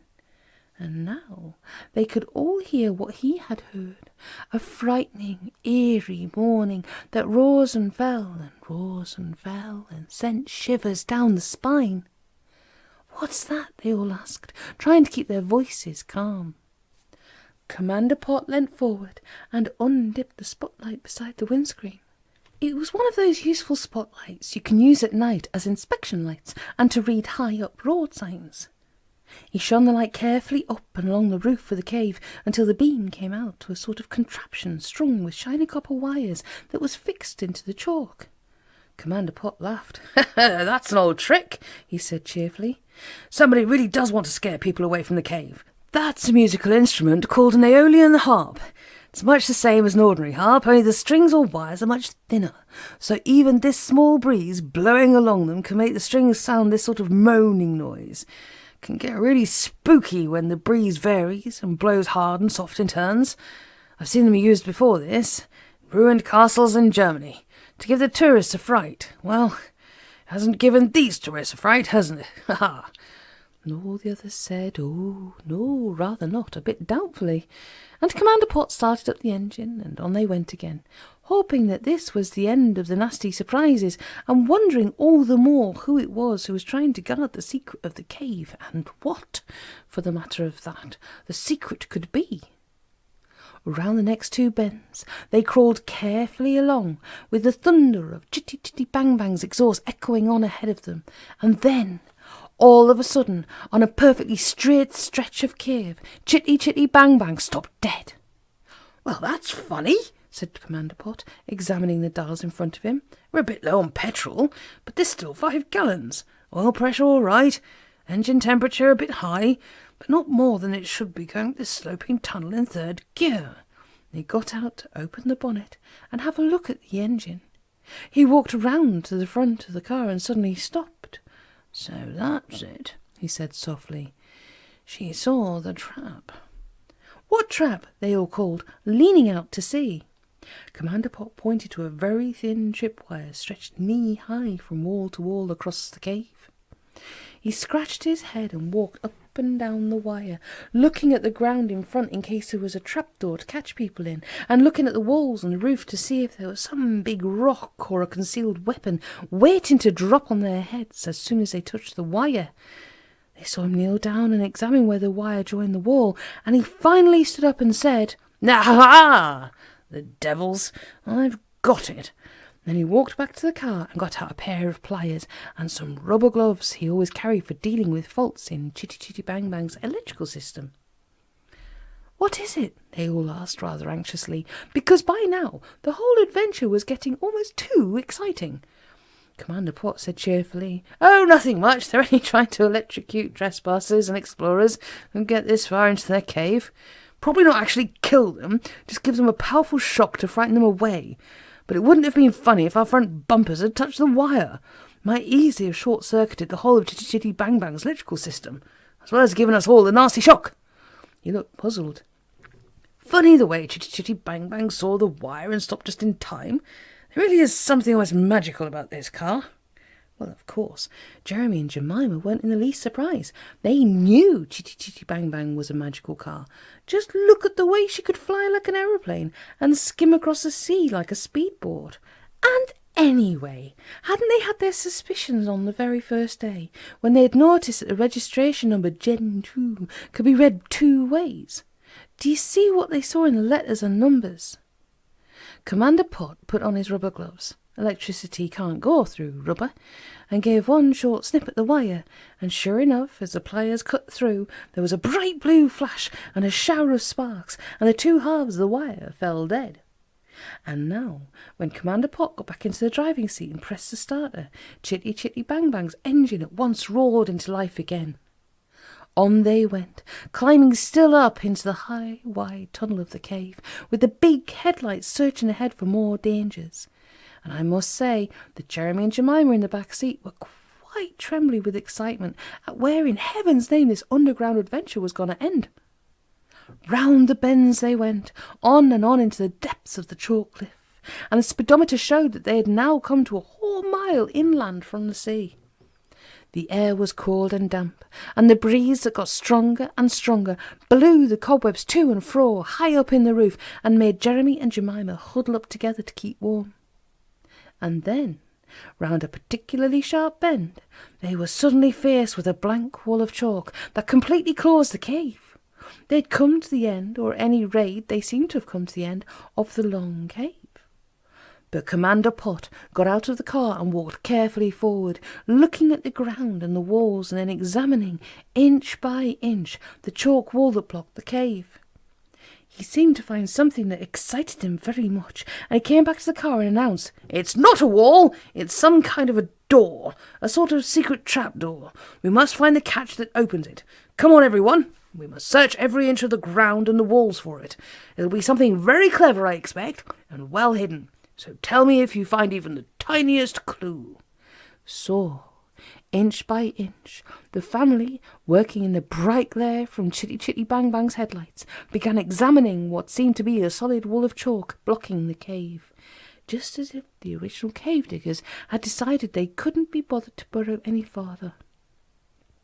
The only clue, which Commander Pott found very early on, was that there was the tiniest crack that wandered, zigzagging down the middle of the wall. It might have been natural, just a fault in the chalk surface, but again it might not, because through the crack a sharp draught was blowing from the other side. Jemima had chosen to grub about in the right-hand corner, where the wall met the side wall of the cave. There were a lot of bits of flint embedded in the chalk. There had been the whole way along the walls and roof of the cave, just like you find in the chalk of any chalk cliff. Some of them are fossils, and it's often worth digging them out to see. Jemima found a jagged piece of flint, almost as big as a football. Some instinct made her tug at it, and go on tugging until suddenly it came away in her hand, so that she almost fell over backwards. She bent down and peered into the hole the flint had left in the chalk, and at once she gave a squawk of excitement and called, "Daddy, come quickly!" And when Commander Pott knelt down beside her, he saw what she had seen, an electric light switch. "By golly, you're a clever girl, Jemima. I do believe you found the secret." And he called to the other two. "Stand back, everyone. I'm going to press down this switch. Heaven only knows what'll happen. Ready?" And he pressed down the switch. Chapter 8. A Nest of Crooks and Gangsters. From somewhere deep inside the walls of the cave there came a deep rumbling and grinding of machinery, as very slowly the jagged zigzag crack in the solid wall widened and widened and widened until the two halves of what was really a secret door slid sideways into deep slots in the side walls of the cave. And what do you think Chitty Chitty Bang Bang's light showed through the opening? A huge vaulted room, quite as big as a sports hall, and all around the sides were cases and boxes and barrels and sacks neatly stacked up against the walls. It was an underground warehouse, a very secret warehouse for secret things. What could these things be, and who owned them, and why did the owners want to keep them a secret? And why did they want a very private cave leading down through the cliff to the sea? And where were the owners? And since it all smelled so strongly of secrecy, and there probably of unlawfulness, how nasty could these owners be? These questions and many others ran through all their minds, and Commander Pott put their thoughts in a nutshell when he put his hands on his hips and declared, "Ho-hum, I smell dirty work.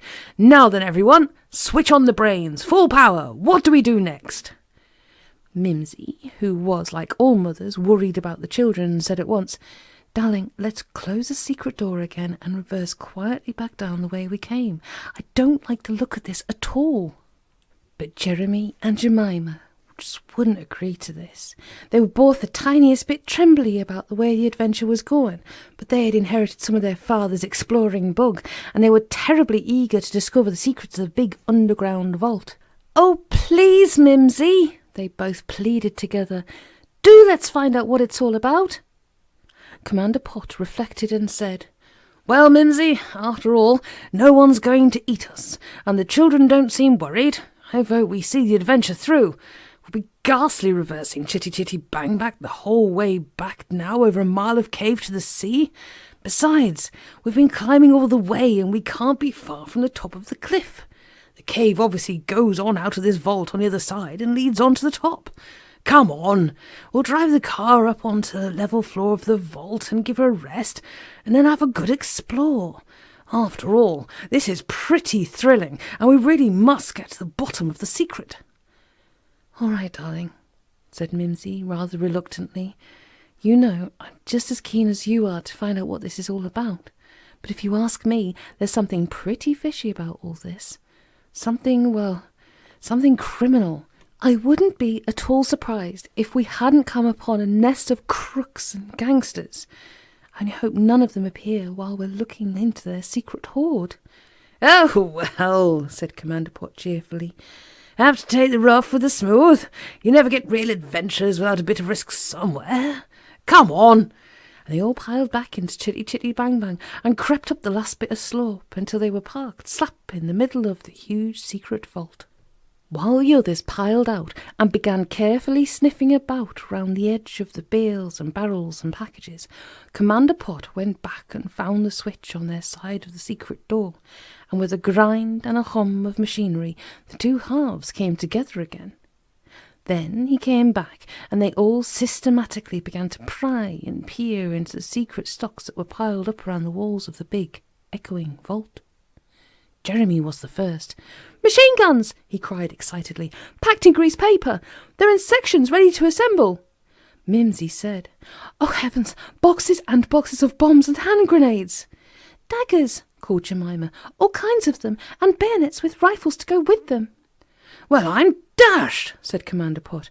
"Dynamite in these cases, and yards of fuse, and gelignite, the stuff burglars use to blast open safes and strong rooms." "Revolvers!" called out Jeremy. "Automatic pistols, big ones and small ones, every kind, with boxes and boxes of cartridges." Mimsy called out anxiously, "Now don't touch anything, children. You can look, but not touch. Something might go off. Mothers are always thinking something is going to go off. Guy Fawkes Day, for example, with the fireworks, and very often mothers are right about this. I must admit that Jeremy and Jemima knew this through one bitter experience with a box of jumping crackers, and they were very careful about the way they peered into the boxes and bales. So the search went on, and there was no doubt about it, the family had come upon a great secret arsenal of weapons that certainly hadn't been hidden down in the vault, except for some secret and probably criminal purpose. Finally, they all came together again in the middle of the vault, and they looked at their father to see what he was going to say about this extraordinary and rather frightening discovery. Commander Pott had a scruffy bit of paper in his hand, and he said, "Do you know what I think all this stuff is for? In one of the boxes full of coshes and clubs and knuckle dusters, there was a scrap of paper that says, 'Special order for Joe the Monster, 453 Basher Street, Soho, London.' Now, he's the man I've read about from time to time as being responsible for most of the bank robberies and hold-ups in England that the papers are always full of. But the police have never been able to catch him, and they've never even been able to find out where he gets his weapons from. Well, there's no doubt about it, this is his secret arms dump, and I bet my bottom dollar he smuggles what he wants from time to time over the channel on foggy nights by speedboat. Now," Commander Pott scratched his head, "what do we do next?" I know, cried Jeremy excitedly. "Blow it all up!" "Don't be silly, darling," said Mimsy. "What about us and Chitty Chitty Bang Bang? Do you want to blow us up too?" "Well," said Commander Pott thoughtfully, "it would be rather fun, wouldn't it? But first of all, we must find the way out of here. The cave must go on to the top of the cliff, or Joe the Monster and his gang couldn't have got all this stuff down here. Now, I've noticed that the draft we've been feeling all the way up the cave is coming from over there." He pointed to the back of the vault. "From behind those huge packing cases. Let's just go and have a look."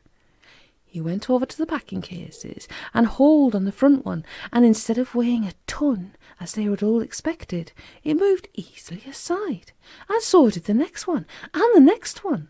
And when he moved the fourth, with the help of the family, all tugging and panting, there was the continuation of their cave sloping upwards, and in the distance there was a pale glimmer of light. "By golly!" cried Commander Pott. "That must be the top! Now then, we'll get Chitty Chitty Bang Bang through the opening and go on up until we get out of here, and then I'll run back and lay a fuse down the cave to the dynamite. We'll get as far away as possible before the firework display." He looked at his watch. "It's after 8, so it'll be dark enough to get the most out of our fireworks. Ha! But I'm famished, and I know all of you must be. So after the big bang, we'll go off to the nearest town and find somewhere for dinner and bed. We'll certainly have all earned it after this evening's work. If all goes well, and I don't see why it shouldn't."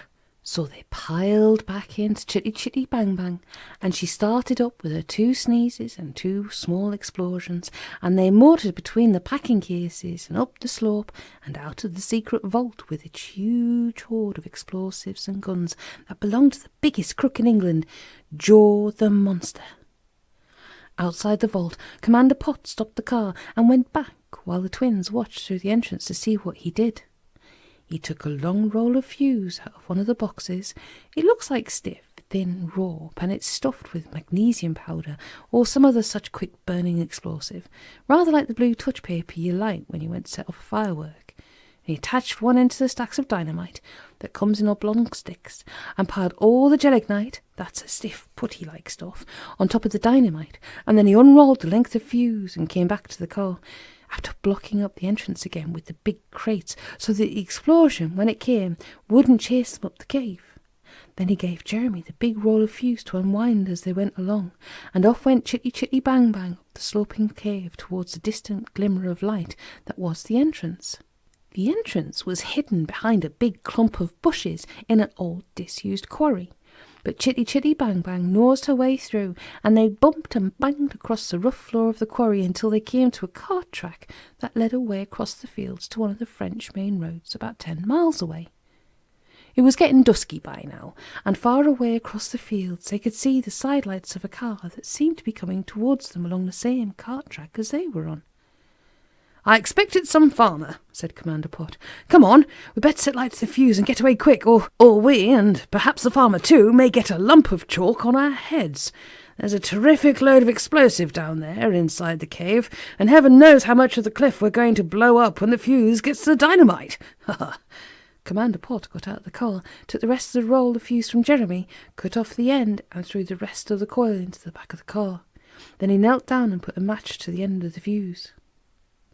Well, I don't know if you've ever seen a real fuse on fire, but the flame runs about as fast as you can run, and with a tiny bang and a splutter, the little yellow flame darted off across the floor of the quarry back towards the bush which hid the mouth of the cave, and Commander Pott dived for the driver's seat and got Chitty Chitty Bang Bang quickly through the gears and racing off along the cart track away from the danger area. When he had gone a good 200 yards away from the edge of the quarry, he stopped the car and they all looked back and waited. And I must confess that Mimsy and Jeremy and Jemima all had their hands firmly clamped over their ears. "It must be close now," said Commander Pott excitedly, and even as he said now, there came a deep, rumbling roar from right down inside the cliff. The ground shook, a great yellow jet of flame shot out of the quarry they had just left, and from the edge of the cliff there came a distant flash and a deep boom, and a pillar of smoke rose slowly into the air as the force of the explosion rushed down the long cave and burst out down by the edge of the sea. Then came a series of smaller underground explosions and crackles as the ammunition boxes blew up one by one and the bombs and cartridges caught fire. And then there came one last terrific roar and whoosh of flame out of the quarry and 2 seawards, and there was a crackling and rumbling noise in the ground, and the cliff top above the cave split open, and smoke and flame came out like a mixture between a volcano and an earthquake. And then the smoking crack in the ground closed again, leaving a big dent in the grass where the inside of the cliff had collapsed, filling in the underground vault and the remains of the cave. And then there was silence. They all let their breath out in a whoosh. "By golly," said Jemima. "Gee whiz!" said Jeremy. Well, I never, said Mimsy. Chapter 9. Mortal Danger. That's the biggest bang I've ever heard, Commander Pott said. Now come on, we'd better get away quick from here before we have to do any explaining. There's that farmer's car still coming, and people will have heard that bang as far away as Calais. They'll even have heard it right across the channel in England. We'd better steal quietly away, and when we get back to England, I'll go and explain things to Scotland Yard. I bet they won't make a fuss, probably even give us all medals. It's getting dark, and I'll bet you're all starving. I know I am. And he put Chitty Chitty Bang Bang into gear, and she roared along the car track just as if she was as hungry and thirsty as all of them. But, and again, as they approached what they thought would be in a farmer's car, they saw it was a big, black open tourer, a very powerful-looking car indeed. It had drawn itself right across the track so as to not let them pass, and 4 men had got out and were standing, or rather crouching down, and they all had revolvers in their hands. One of them, a huge unshaven giant of a man with shoulders as big as a gorilla's, came slowly towards where Commander Pott had been forced to pull up. He looked as if he would burst with rage, and his eyes were red with fury, and his lips were drawn back from his big yellow teeth in a snarl. Commander Pott whispered, "I regret to have to announce that that's Joe the Monster. I've seen pictures of him outside police stations. The other 3 are his gang. Man Mountain Fink, who's escaped from heaven knows how many prisons. He must be on the run now. Soapy Sam, he's our explosives expert for opening safes. Soap is a crook's name for gelignite. And Blood Money Banks, the blackmailer. Watch out, this is going to be tricky." Joe the Monster came up to the car. In his most threatening manner he growled, "And who might you all be? And what might you all know about that there explosion what's just taken place?" Commander Pott said innocently, "Explosion? Explosion?" He turned to the children. "Anyone hear an explosion round here?" Jeremy said brightly, "There was a bit of a pop just now, Daddy, over by the cliff. You must have missed it." "Bit of a pop?" Joe the Monster almost exploded himself. He turned around. "Hear that, mates?" he said in a mincing voice. "They think they may have heard a bit of a pop." He turned back threateningly. "Bit of a pop? Call that whopping volcano a bit of a pop? Why, it sounded like the end of the world." Now his voice was an angry growl. "I saw you folks drive up out of the quarry, and I just happened to see a roll of fuse beside those little rascals in the back seat." Oh dear, thought Jeremy and Jemima together, we ought to have sat on it. "So do you know what I'm going to do with you and these saucy-looking bus of yours?" Gave a great cackle of cruel laughter. "Why, in exchange for you having blown up my belongings, I'm going to blow up yours, and you all with it. See, I'm going to light the end of that fuse and put the lighted end in the petrol tank of your fancy motor car, and up you'll all go. How'd you like the thought of that, eh? My fine little family of meddlers in other people's business." He turned to the other gangsters. "Get your guns ready, men, and if any of these rascals try to escape, shoot 'em down like rabbits. Get it?" The dreadful gangsters cackled with joy at the thought of the sport they were going to have, and the Pott family heard the click of the safety catches going back. "Now then, you little monkey in the back there, hand over that length of fuse, or it'll be the worse for you." And he pointed his revolver straight at Jeremy. "I won't," said Jeremy stoutly. "And if I'm a monkey, you're the ugliest ape outside the London Zoo." And he took the roll of fuse and sat on it. "Ho! Joe the Monster grimaced with fury at the insult. "You young whippersnapper, I'll teach you to do what you're told." And he took a big black cosh out of his pocket and walked purposefully towards the car. Jeremy had butterflies in his tummy at the sight, but out of the corner of his eye he saw Commander Pott's hand steal across the little lever that worked the wing mechanism, and as Joe the Monster drew level with the car, Commander Pott pulled the lever sharply down, and Chitty Chitty Bang Bang's big green mudguards swung sharply out to their wing shape. The right-hand wing caught Joe the Monster slap in his tummy and sent him flying head over heels. "Hang on!" shouted Commander Pott, "and keep your heads down!" And he rammed the accelerator down to the floorboards. Chitty Chitty Bang Bang leapt forward with an angry roar from her twin exhausts and swooped low at the other three gangsters, who just had time to throw themselves down on their faces, or they would have been mown down like Joe the Monster by the charging wings. And then the great green aero car, for that is what she had become, just cleared the top of the gangsters' car and roared off towards the main road. Of course, the gangsters were soon on their feet, and all their guns spat bullets at the swooping green dragon. But Commander Pott zigzagged the wheel, and although there was one bang as a bullet hit the coachwork, the other bullets whistled harmlessly past, and the spurting flames of the revolvers got smaller and smaller in the dusk. "Phew!" said Commander Pott. "That was a narrow shave." The others made fewing noises and thanked heaven for the way their magical Chitty Chitty Bang Bang had saved them from the gangsters' terrible revenge. They got to the main road to Calais, and Commander Pott eased Chitty Chitty Bang Bang down onto the smooth surface. She gave a bump or two, and then was going like the wind down the empty road, with the big headlamps lighting up the way to the distant glow of Calais and the huge feast of omelettes and roast chicken and ice cream they were all looking forward to.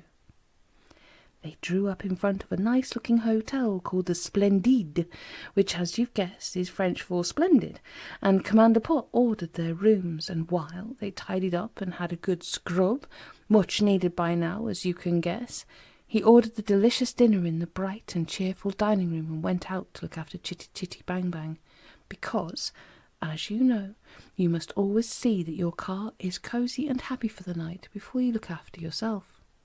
Commander Pott filled up the car with petrol and oil and water, checked the batteries and the tyres, and drove the car into a comfortable garage beside the hotel.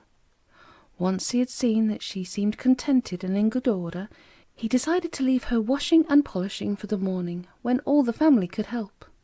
Then he patted her on her rather hot nose and locked her up for the night and went back to the hotel, where the whole family sat down to their delicious dinner before going up to bed for a wonderful and, I'm sure you'll agree, well-earned rest. But,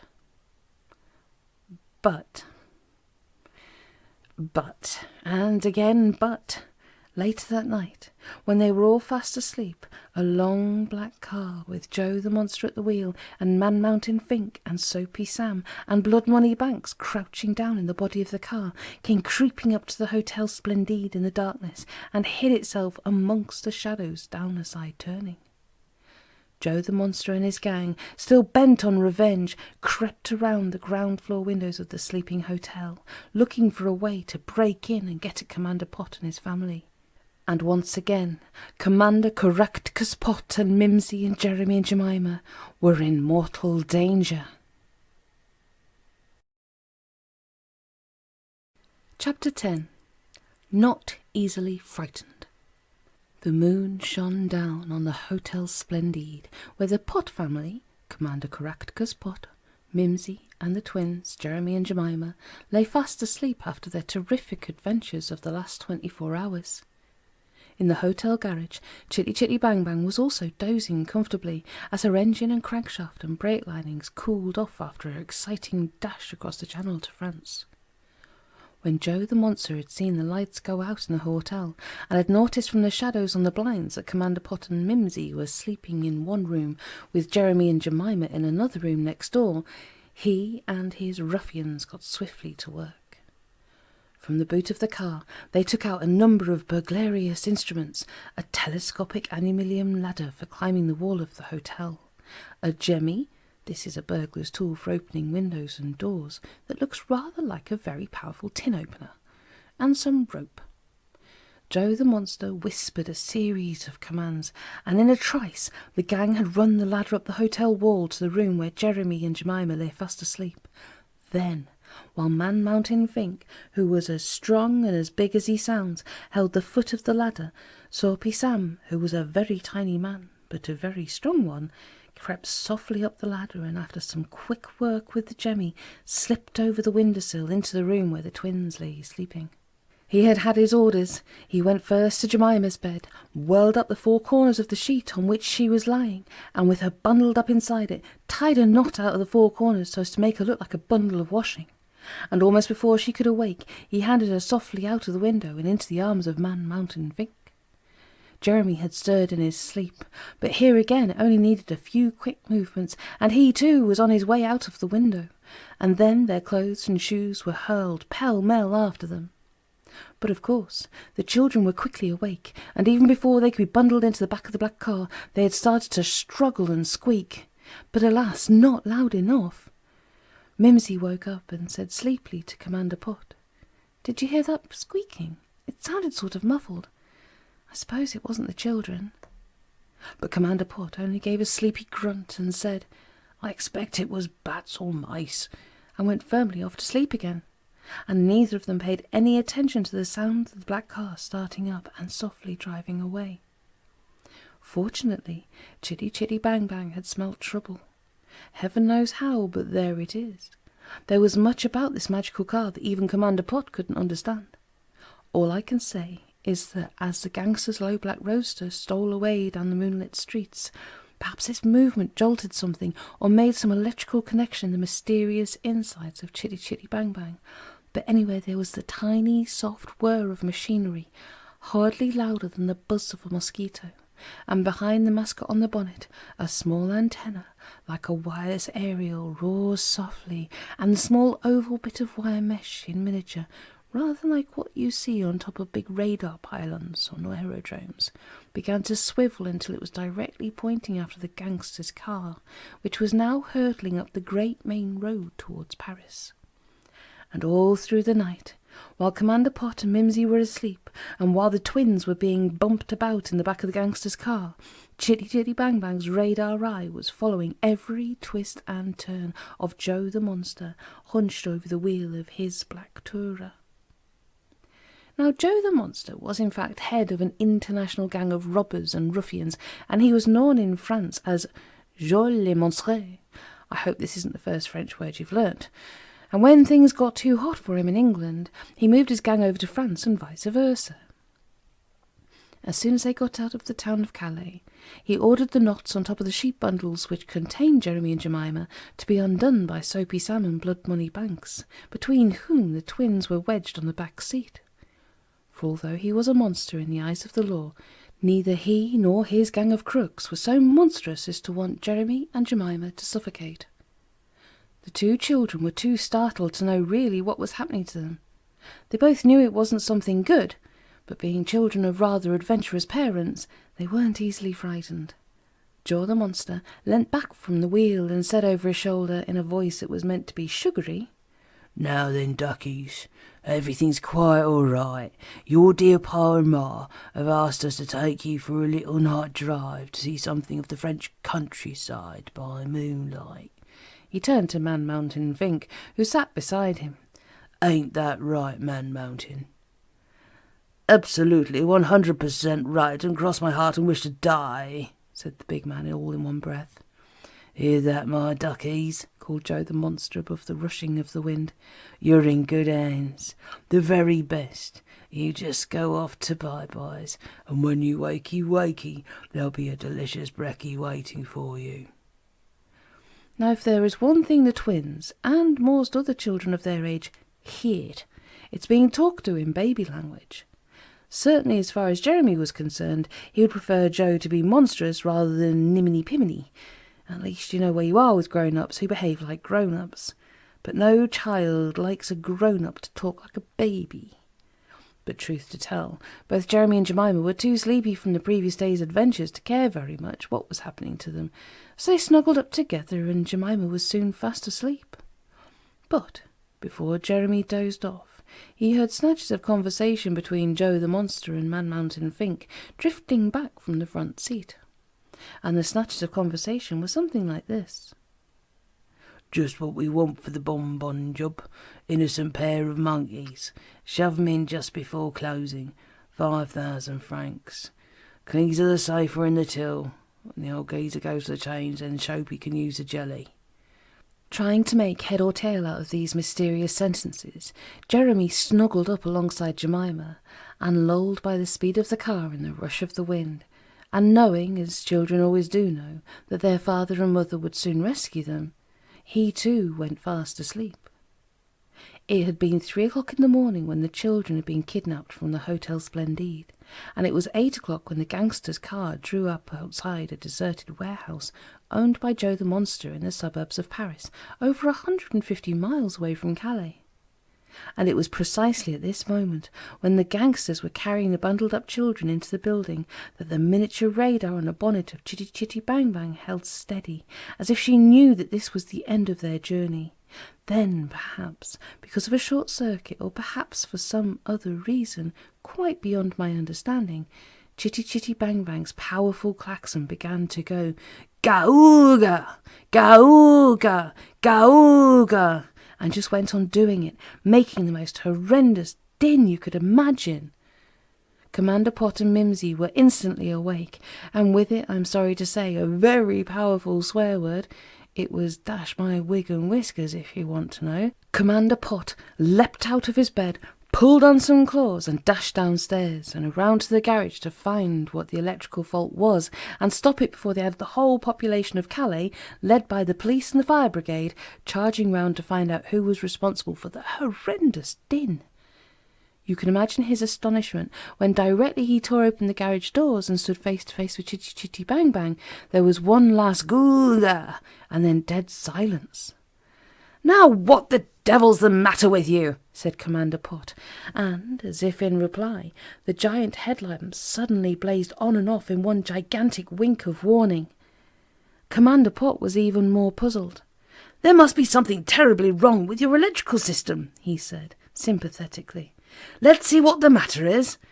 And he went to open the bonnet, but then, for the first time, he caught sight of the thin little radar antenna sticking up in front of the windshield, and he stopped in his tracks. "What in heaven's name?" he had just begun, when Mimsy came dashing across from the hotel. "The children!" she cried desperately. "They're gone, and they're close too. There are the marks of a ladder on the windowsill, and somebody's been at the window breaking in. They've been kidnapped. I know it, by those awful men we ran into yesterday. For heaven's sake, Jack!" which she always used as sort for Caractus. "What are we to do?" Commander Pott didn't argue or say, "Are you sure?" or "How do you know?" or even go to see the evidence for himself. He knew that Jeremy and Jemima would never have left the hotel of their own accord, and certainly not, he added realistically to himself, without having had any breakfast. He looked from the tearful Mimsy to Chitty Chitty Bang Bang, and suddenly he knew. He knew absolutely for sure that that was the meaning of the radar device, and that the magical car had sounded her own horn both to wake them up and because she knew where the twins had gone. "Here, darling," he said urgently. "Here's some money. Be a good girl and run over and get the rest of my clothes and pay the bill. Chitty Chitty Bang Bang knows where they've gone. Don't ask me how, but I know it for sure, and we'll get after them." As Mimsy ran off, glad to have something to take her mind away from her fears, Commander Pott jumped into the driving seat and pressed the self-starter. And at once the great car, with her usual chitty chitty bang bang, leapt into life, and Commander Pott steered her out and across the street just as Mimsy came running out of the hotel. She jumped in beside him, and they were off, slowly at first so that Commander Pott could watch the movement of the little radar scanner on the bonnet just in front of him. At first it pointed left down the main street, and then corrected itself just like a compass when it had got the right course, and then at the big turning towards Paris it swivelled to the right, and Commander Pott obediently whirled to wheel, and they were off on the huge main road which said, "To Paris." Chapter 11. The Bonbon Job. Now Commander Pott really trod hard down on the accelerator, and the speedometer climbed up and hung around 100 miles an hour as the great green car, its supercharger screaming like a banshee, positively ate up the kilometres, which, instead of miles, is how they measure distances on the continent. As each fork or turning in the road came up, he followed the direction indicated by the radar scanner, and with Chitty Chitty Bang Bang going lickety-split, lickety-split, lickety-split, they hurtled on towards the gangster hideout, where Jeremy and Jemima had been locked into a bare, cell-like room at the back of the deserted warehouse. Jeremy's and Jemima's claws had been thrown in with them, and they now dressed quickly and began, in whispers, just in case anyone might be listening at the door, to wonder where they were and what was going to happen to them, and above all, when somebody was going to bring them their breakfast.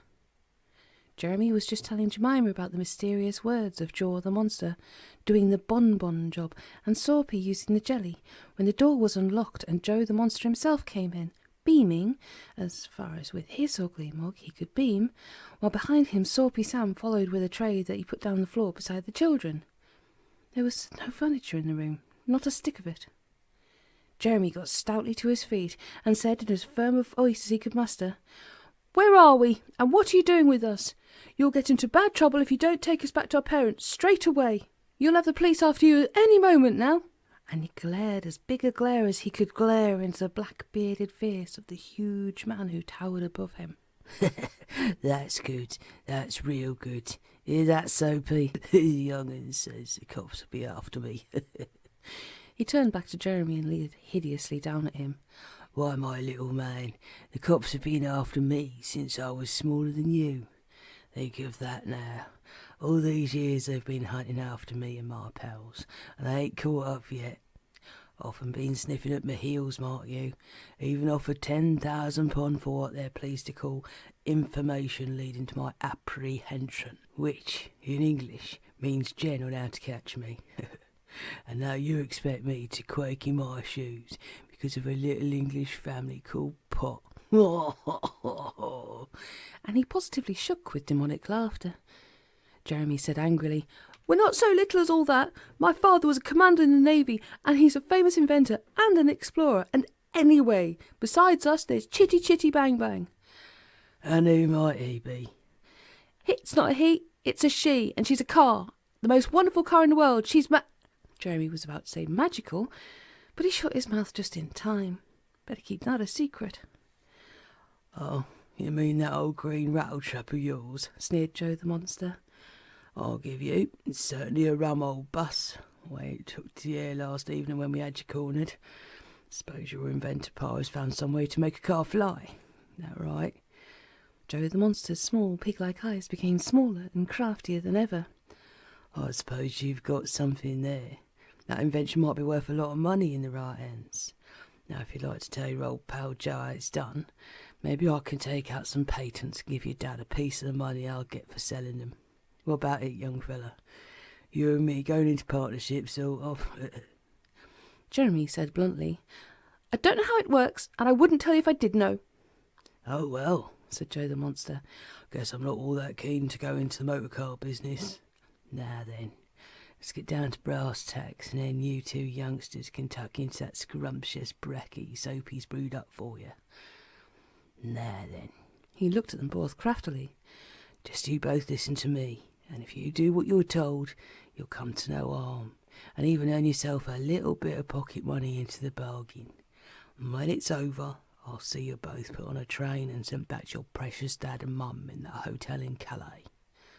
Jeremy opened up his mouth to speak, but Joe the monster held up a big, hairy fist. "Now don't you argue with me, young'un, and I don't want any more of your lip. Just listen carefully to what you have to do." He paused and spoke slowly, looking from one to the other of them to see that they were both paying attention.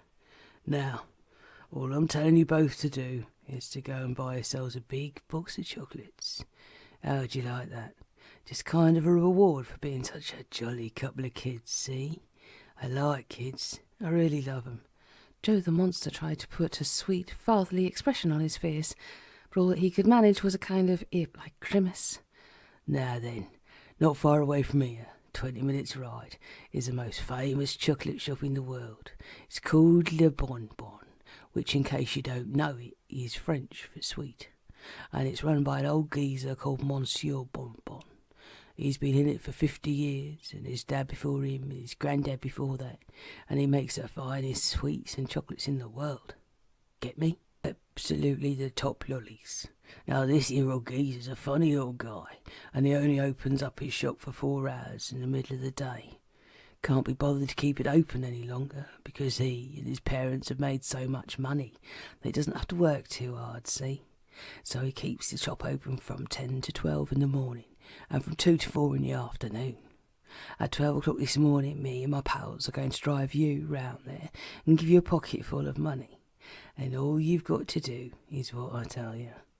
You walk into the shop and ask for a box of chocolates costing 4,000 francs.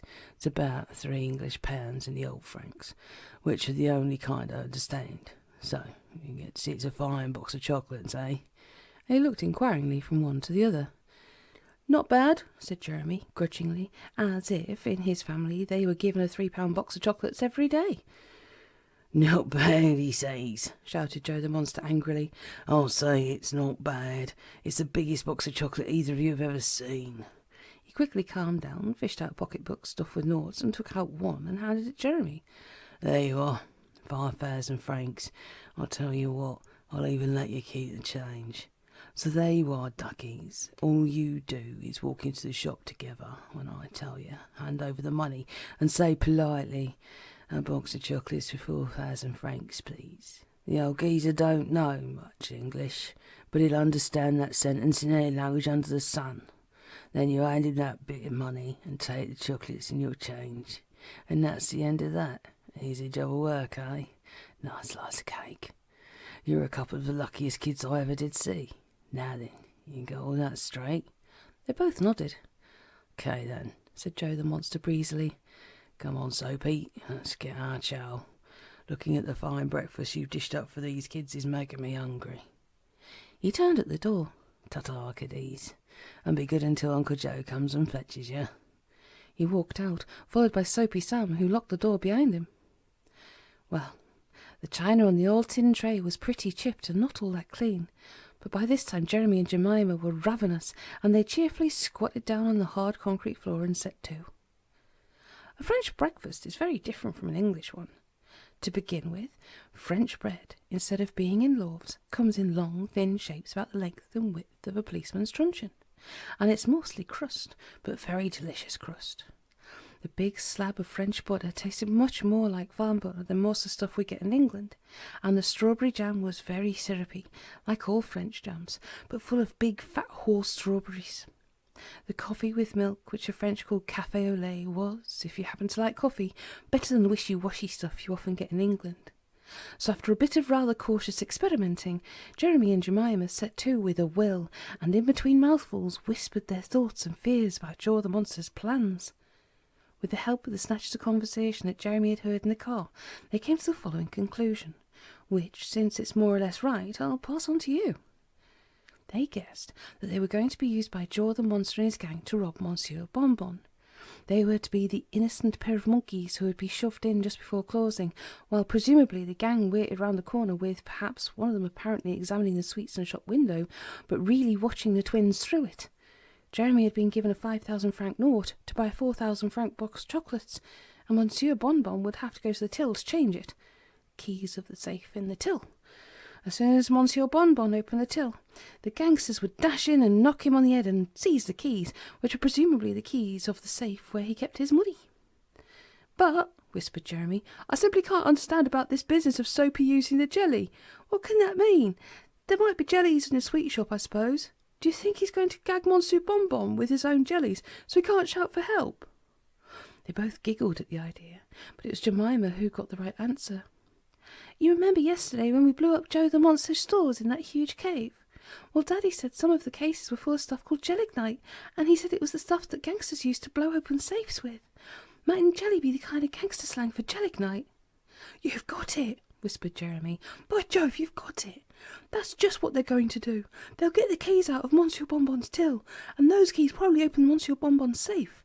Now, for heaven's sake, what are we going to do about it?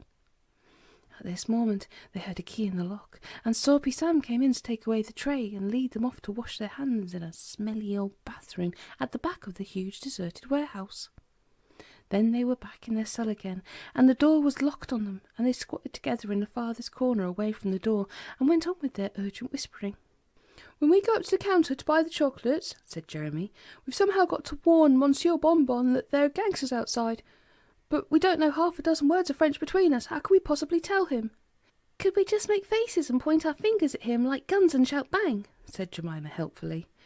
He'd think we were just being cheeky, said Jeremy. We've got to write him some sort of a note. But we haven't got any pens or pencils or even paper.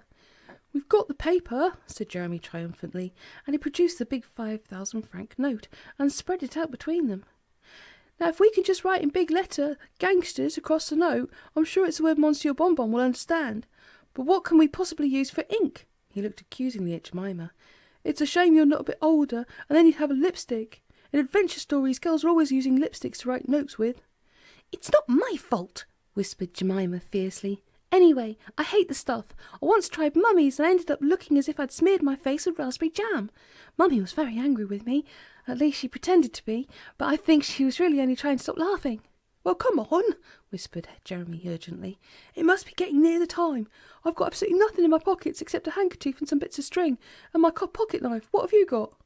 "Nothing, absolutely nothing, except my handkerchief," said Jemima despairingly. "But isn't there anything you can do with your knife?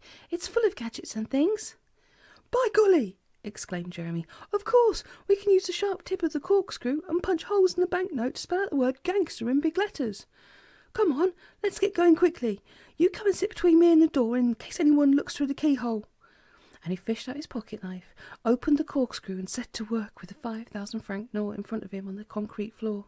They both examined his handiwork and agreed that anyone who handled the nought would feel the holes and look at it very suspiciously, and almost certainly hold it up to the light to see if the note was so badly damaged that it wasn't worth 5,000 francs. Jeremy had only just stored the nought and his knife away in his pocket when the door opened and Joe the monster came in, followed by Man Mountain Vink. "Come on, duckies, time to go," he said jovially. "Now just one little formality before we set off. I'm sure you kiddies," he looked suspiciously from one to the other, "I'm sure you kiddies haven't been up to any tricks, but just in case, I'd like to see what's in your pockets." Jeremy gave a sigh of relief.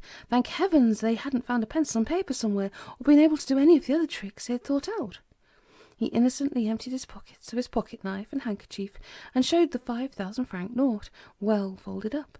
Jemima just showed her handkerchief.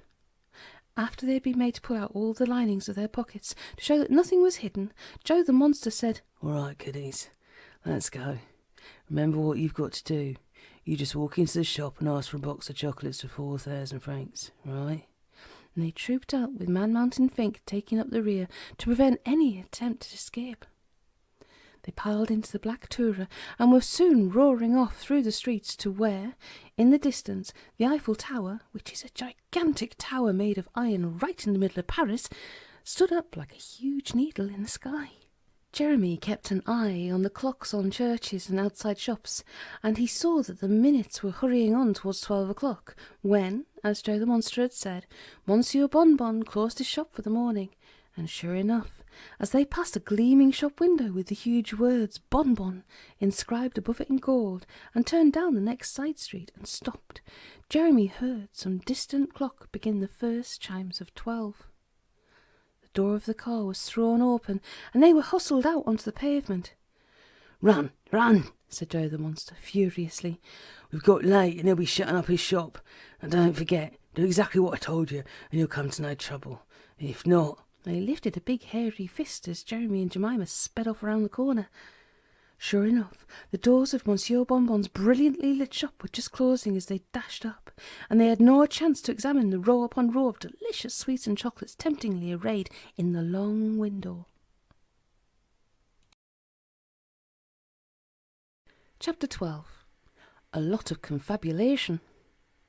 A great wave of delicious chocolate smell hit them as they edged in past the closing door, and there was a charming little old man in an old-fashioned suit with an apron around his fat tummy and a long white beard and whiskers, almost like Father Christmas.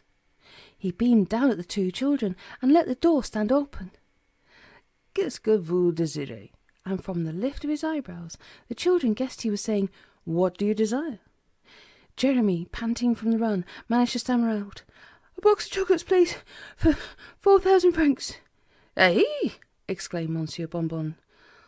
4,000 francs. That is a very big box of chocolates." And he moved over to the counter, on which there was an endless array of beautiful boxes tied up with huge colourful ribbons. He picked out one. "You like this one? She is mixed up chocolates." Jeremy and Jemima stifled a desire to giggle at his funny English, but it wasn't difficult to stifle the giggle, for they knew the danger wasn't over yet, and that the terrifying part of the adventure was still to come.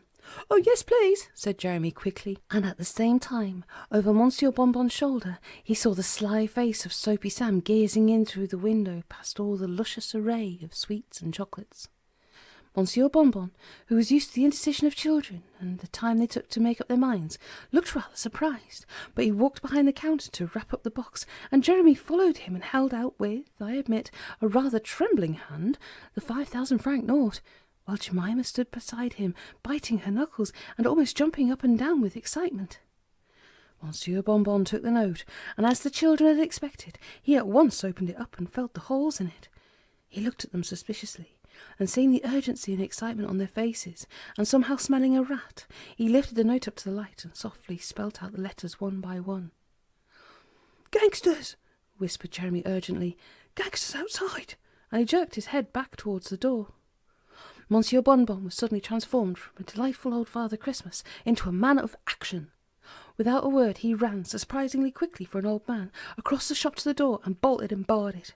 Then he pressed down quickly on a big lever beside the door, and the steel shutters of the shop rattled down outside, but not before the children caught a last glimpse of Soapy Sam's face, now contorted into a furious snarl. Then Monsieur Bonbon darted back behind the counter and picked up the telephone, excitedly shouting a lot of French down it, amongst which Jeremy and Jemima heard the word police used several times.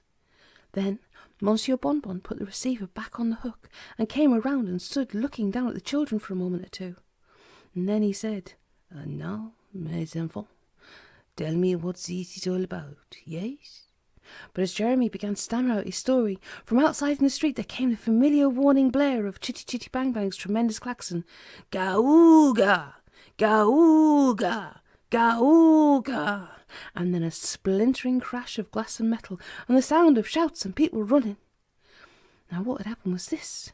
Chitty Chitty Bang Bang had broken all records in a dash from Calais to Paris, and then, almost seeming to take charge of the steering wheel herself, had finished a trip with a hair-raising sprint through the crowded streets, ignoring traffic lights, police whistles, and the angry shouts of other motorists, as if she knew there were only minutes to spare. Commander Pott clung grimly to the wheel, and Mimsy spent most of the time with her hands over her eyes, as if at any moment they would crash. But then the little radar scanner on the bonnet held steady along with one particular stretch of street, and Chitty Chitty Bang Bang slowed down all by herself, as if she was sniffing about, looking for something.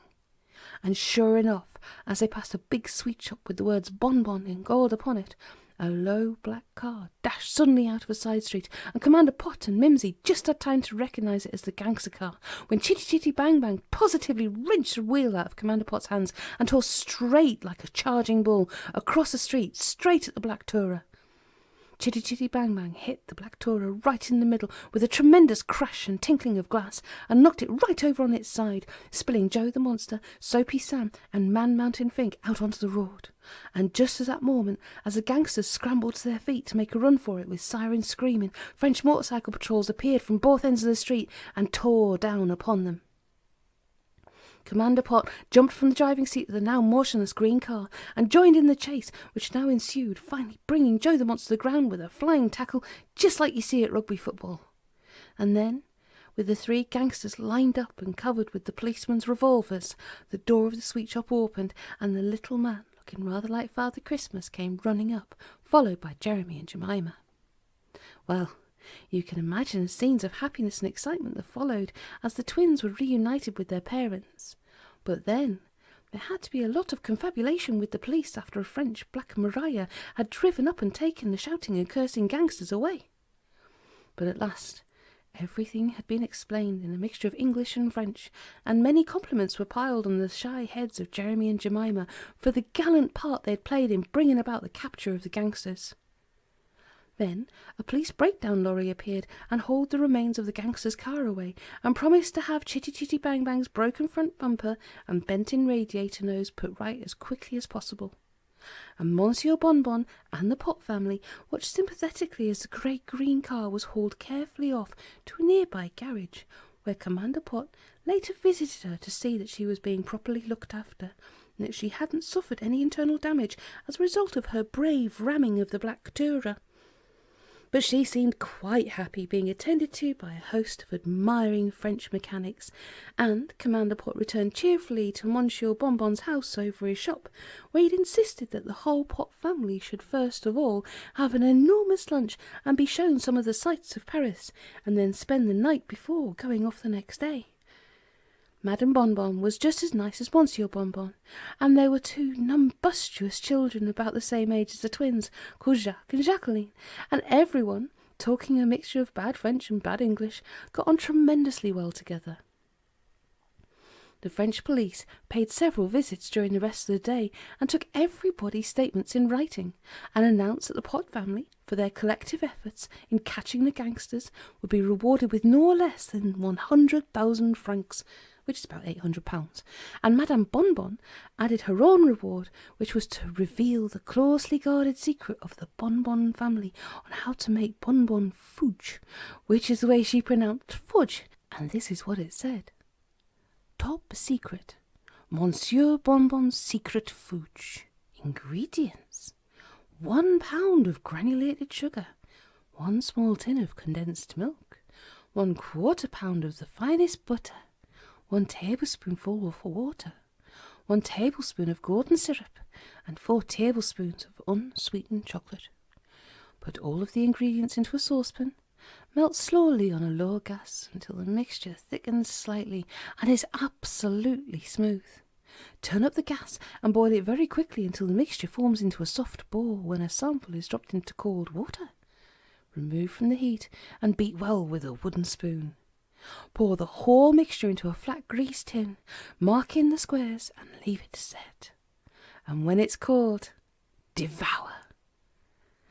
The next morning, after another of those wonderful French breakfasts, Commander Pott went round to the garage, and sure enough, Chitty Chitty Bang Bang, although still wearing a slightly battered look, was in splendid order, and came booming around to the Bonbon shop, where the whole Bonbon family insisted on being shown every detail of her.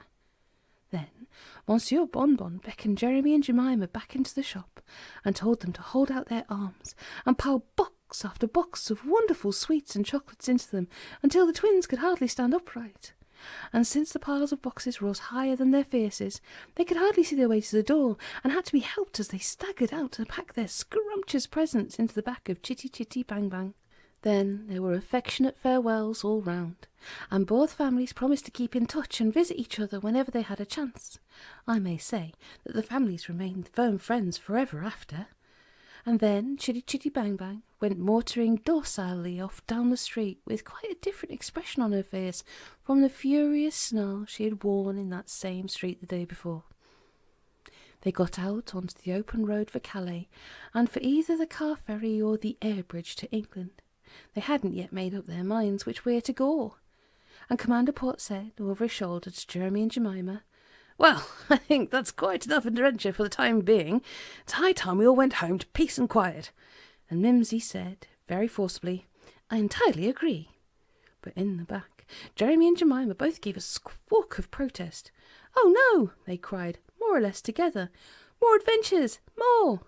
And at that, believe it or not, there came a whirring of machinery from somewhere deep down inside Chitty Chitty Bang Bang.